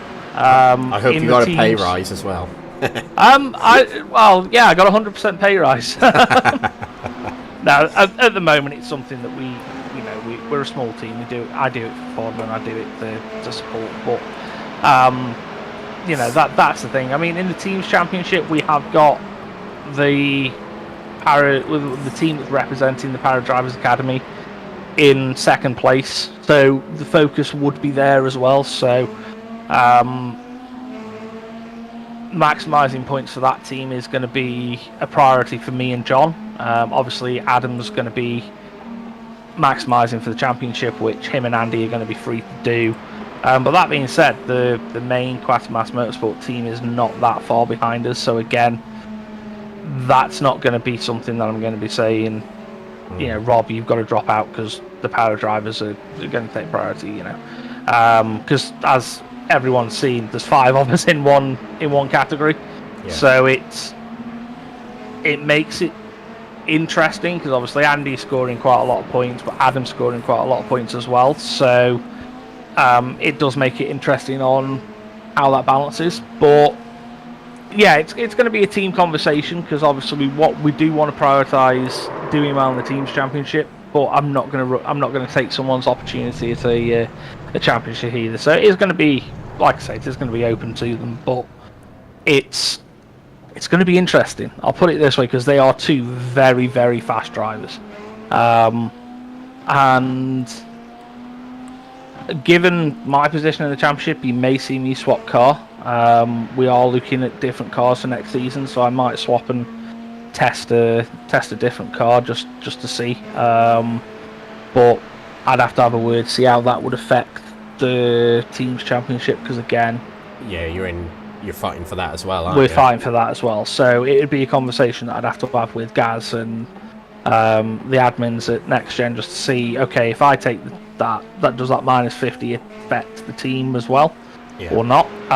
If it does, then it probably wouldn't be happening. But yeah, there's a couple of cars we're considering for next season, so it'd be nice just to do a bit like Ian Loggy did in the British GT and swap over, knowing that I'm out of contention, and just to get a bit of a feel and used to it. If that's going to be, I suspect that's probably going to be the car we're moving to. I'm not going to say anything just in case I'm wrong because we've put it to our drivers to pick. We'll, like I say, we'll see how that goes. And I'm conscious that I'm now just talking, so feel free to ask any questions here, Alex. Feel free. Yeah, plenty. But yeah, that's good it's good to hear about how the team is operating, and quite a big team actually. But let's look to next week actually. Okay. And as we said, we tonight didn't go so well. Next week we're at Zolder. Not a track that's typically raced on iRacing, I would say. It's quite a dark horse track. But how's Zolder for you? I'll be honest, I'm going to find out tomorrow when we run our first practice session there. It's one I've owned for a little bit, but I've only ever ran it in the GT4. So I've kind of got an idea on the layout, but how the car's going to go around there, I don't know yet. So I'm not going to say I'm confident, but I'm feeling more confident than I would be if we were doing an Nordschleife again. Although that being said, it's been 2 hours. I was starting to get my head in it towards the end, but yeah, it's going to be an interesting one. I think it's a good racing track for touring car, for the TCC and the GT4s.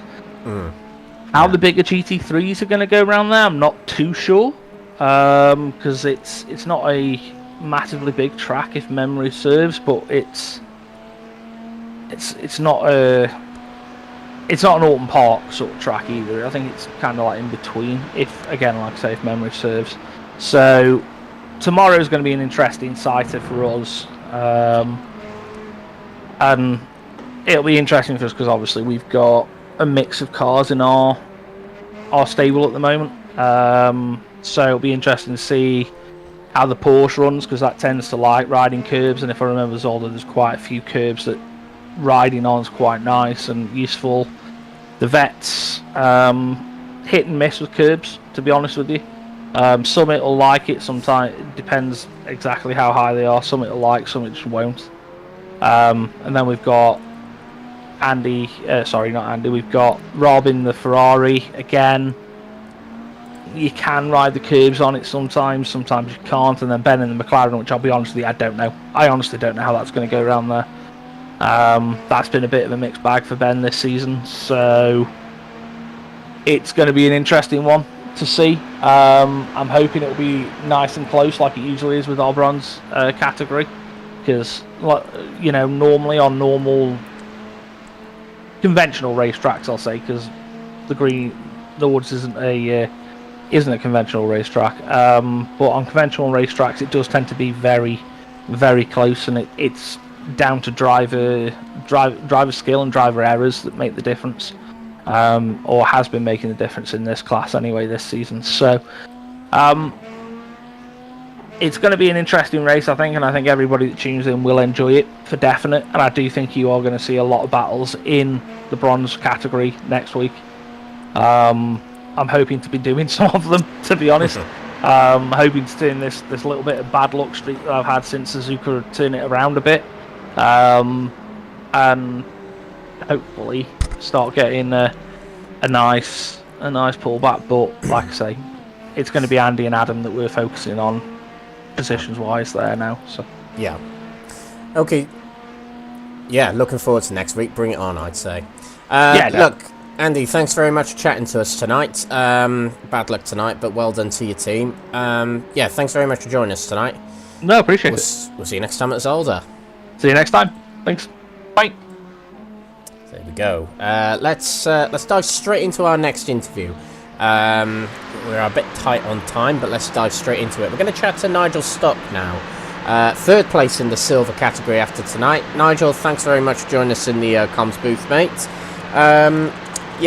A third place tonight, and you said to me before tonight you were just trying to get through and survive tonight, but I'd say that's quite a good survival. The Ferrari, I like I said to Kevin Smith in the chat thing, the Ferrari didn't feel brilliant. No, it's just all night, just like on the, I think I said to you before, on the new track, it just felt like there was no grip, and then on the old track, it felt like it was more grippy, but it was still not brilliant. It just seemed like, for some reason, it just had loads of understeer that it usually doesn't have. It's usually the other way around.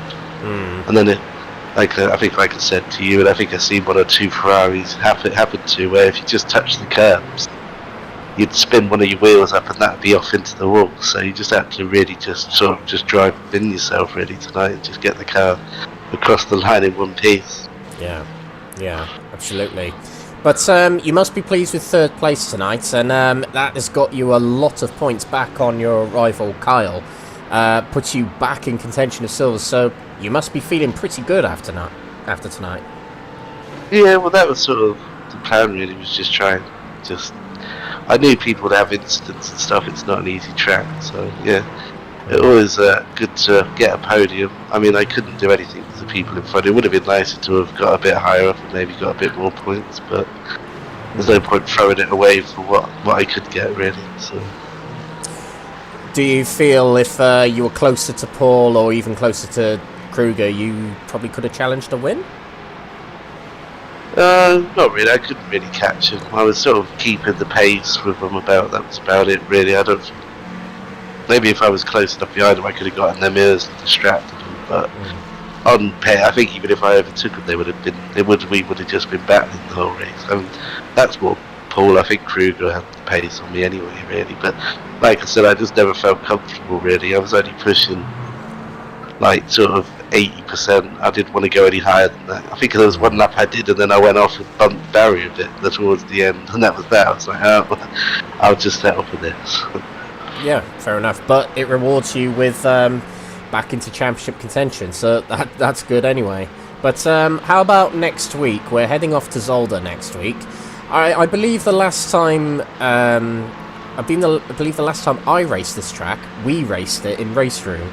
But how about on iRacing? How are you feeling for next week at Zolder? It probably is, yeah. I mean, I might have raced it on iRacing as well. It's a pretty good chat. There's obviously a few bits where you've got to bump over the curbs. The Ferrari doesn't seem to like that. It doesn't like high curbs. So that's a good point. I expected like the BMW lower, like I remember driving it a few seasons ago. It like eats curbs. BMW does. It loves jumping over them, so that might be a bit where we struggle. But hopefully the Ferrari, depends what the setup is, I suppose, as well, really, because it'd be the fixed setup. But hopefully we could do well there, and see if we can gain a bit more. We'll try and Well, yeah, to try and do that. Hopefully Steve will be back soon so he can help me in the teams a bit more. So Yeah, absolutely. Okay, well, thanks for chatting to us tonight, Nige. Just before we shoot off, anybody you want to give a shout out to? well, thanks to yourself for having me in the team as well as doing the stream and all that. Thanks to family and friends and people that watch and people that race for making the championship and the stream interesting and all that. And thanks to NXTGEN for hosting. Well, Excellent. Well, thanks very much, Nigel. Well done on your third place tonight. We'll see you next time at Zolder. okay, thanks. See you then. Bye. There we go. Yeah, very strong podium place for Nigel tonight. Like he said, he just didn't feel comfortable tonight, but finishing third place despite that. And top 10 overall. Let's remember that. Brilliant result. Right, let's do one more interview before we shoot off, and we're gonna chat to Kevin Smith, source of a lot of drama, unfortunately, tonight. But Kevin, thanks for joining us in the comms booth. I'm gonna ask you not to swear, because I can understand you might be frustrated tonight. But it was looking so good for you tonight. Machine could keep up. Sorry, say that again. I didn't catch that. I said I don't think your beeping machine could keep up. I haven't got one. I haven't got a beeping machine. Help me. Someone buy me one, please. But let's talk about the race tonight, Kevin. It was looking really good. So let's just chat about that part of the race. You looked like you felt real good in the car tonight. To be honest, like Nords, like I stated before season 3, I'd quite happily do a 4 hour. You did say that, I remember, yeah. Myself, in the BM as well, so it was one of them. I just know it like the back of my hand. A little bit frustrating of a night. I was on for the one stop as well, which around Nords would have been massive. But unfortunately, things just didn't seem to go that way. Yeah, such a shame tonight, and such a shame to debut the livery on a outcome like that. Very nice livery, by the way, very smart. But yeah, look, it didn't quite work out for you tonight, and the stewards are going to look at that presumably. We've had our take on it, and the stewards will look at it. But yeah, I'll be putting a report in. To be fair. Yeah. Well, that's what we do. We don't report people to penalise them. We report people to help them learn from mistakes and that sort of thing, don't we? But yeah, it's one of them. I felt it was a little bit clumsy, but well, yeah, we'll leave it to the stewards. Tell us more if you want about it. Like you know, refrain some words, but I just felt it was like a clumsy mistake from him, to be honest. Especially where it was. It's just one of them. I did have aero damage from it. Yeah. I could feel it straight away, especially in the BM, with how just the way it drives. Obviously, I could feel the back end was loose, and I just got to the uphill before the downhill, and the car was just like, nope, not happening. Yeah. And so you towed it back to the pits, didn't you? I couldn't quite remember. Yeah, I did, yeah. It's so unfortunate. It's painful on a track like this as well. But, not your night tonight. Not Verano's night tonight, unfortunately. It didn't quite go your way. But how about Zolder for next week? Because tonight, your pace was good tonight. So what about for Zolder to be honest, I was cruising. I wasn't even trying. Even better then. I know that sounds so strange, but I'm just that comfortable at Nords. It was like I'm just in cruise control. Yeah. Well, that's brilliant then. Brilliant. You had pace in the bag. So what about Zolder next week then? I would say it's an equally tricky track, high curbs, narrow sections. So how about Zolder for you next week? It's survival. People think Nords is the survival race of this calendar. It's really not. It's going to be Zolder. I expect to see lots of crashes, lots of spins. Especially the two chicanes. You get that slightly wrong, and you're going to the moon pretty much. And just people missing the braking markers. I would quite happily put money on there'll be at least 10 crashes next week, quite easily. And what's the reason why you say that? What is it about the track that makes you think it's going to be a bit of a struggle next week then? It's just the heavy braking zones into chicanes. You brake 5-10 metres late, and you're going into the back of someone. Like, your driving has to be pretty much on point at that circuit. Yeah, from my experience, very narrow track. When you get out of the first sector, it gets very, very tight and twisty there. And with 45 cars on that track, it's going to be quite entertaining. Yeah, that's definitely one way to put it. I'm sure you'll have different words in your head. Yeah, can't. We'll just beat them. Beep. Yeah. Yeah. But no, I think next week at Zolder will definitely show who practices and who doesn't, just because of the nature of the circuit. They'll be very brave going for overtakes around there as well. Yeah. Well, I'm looking forward to it then. I'm looking forward to it. It's definitely going to be an entertaining one. Yeah, I agree. Try not to do too many jumps over the curbs. Yeah, exactly, yeah. Well, we'll have a proper look at the track next week, ladies and gentlemen, to get a good idea of what it's like. But, yeah, Kevin, thanks very much for speaking to us tonight. Before you shoot off, is anybody you want to give a shout-out to? Just obviously a big shout-out to yourself for commentary every week. And obviously NXTGEN for putting on the whole league. And obviously everyone in the background of Verano. We've got a lot going on over there. Some very interesting ventures coming up.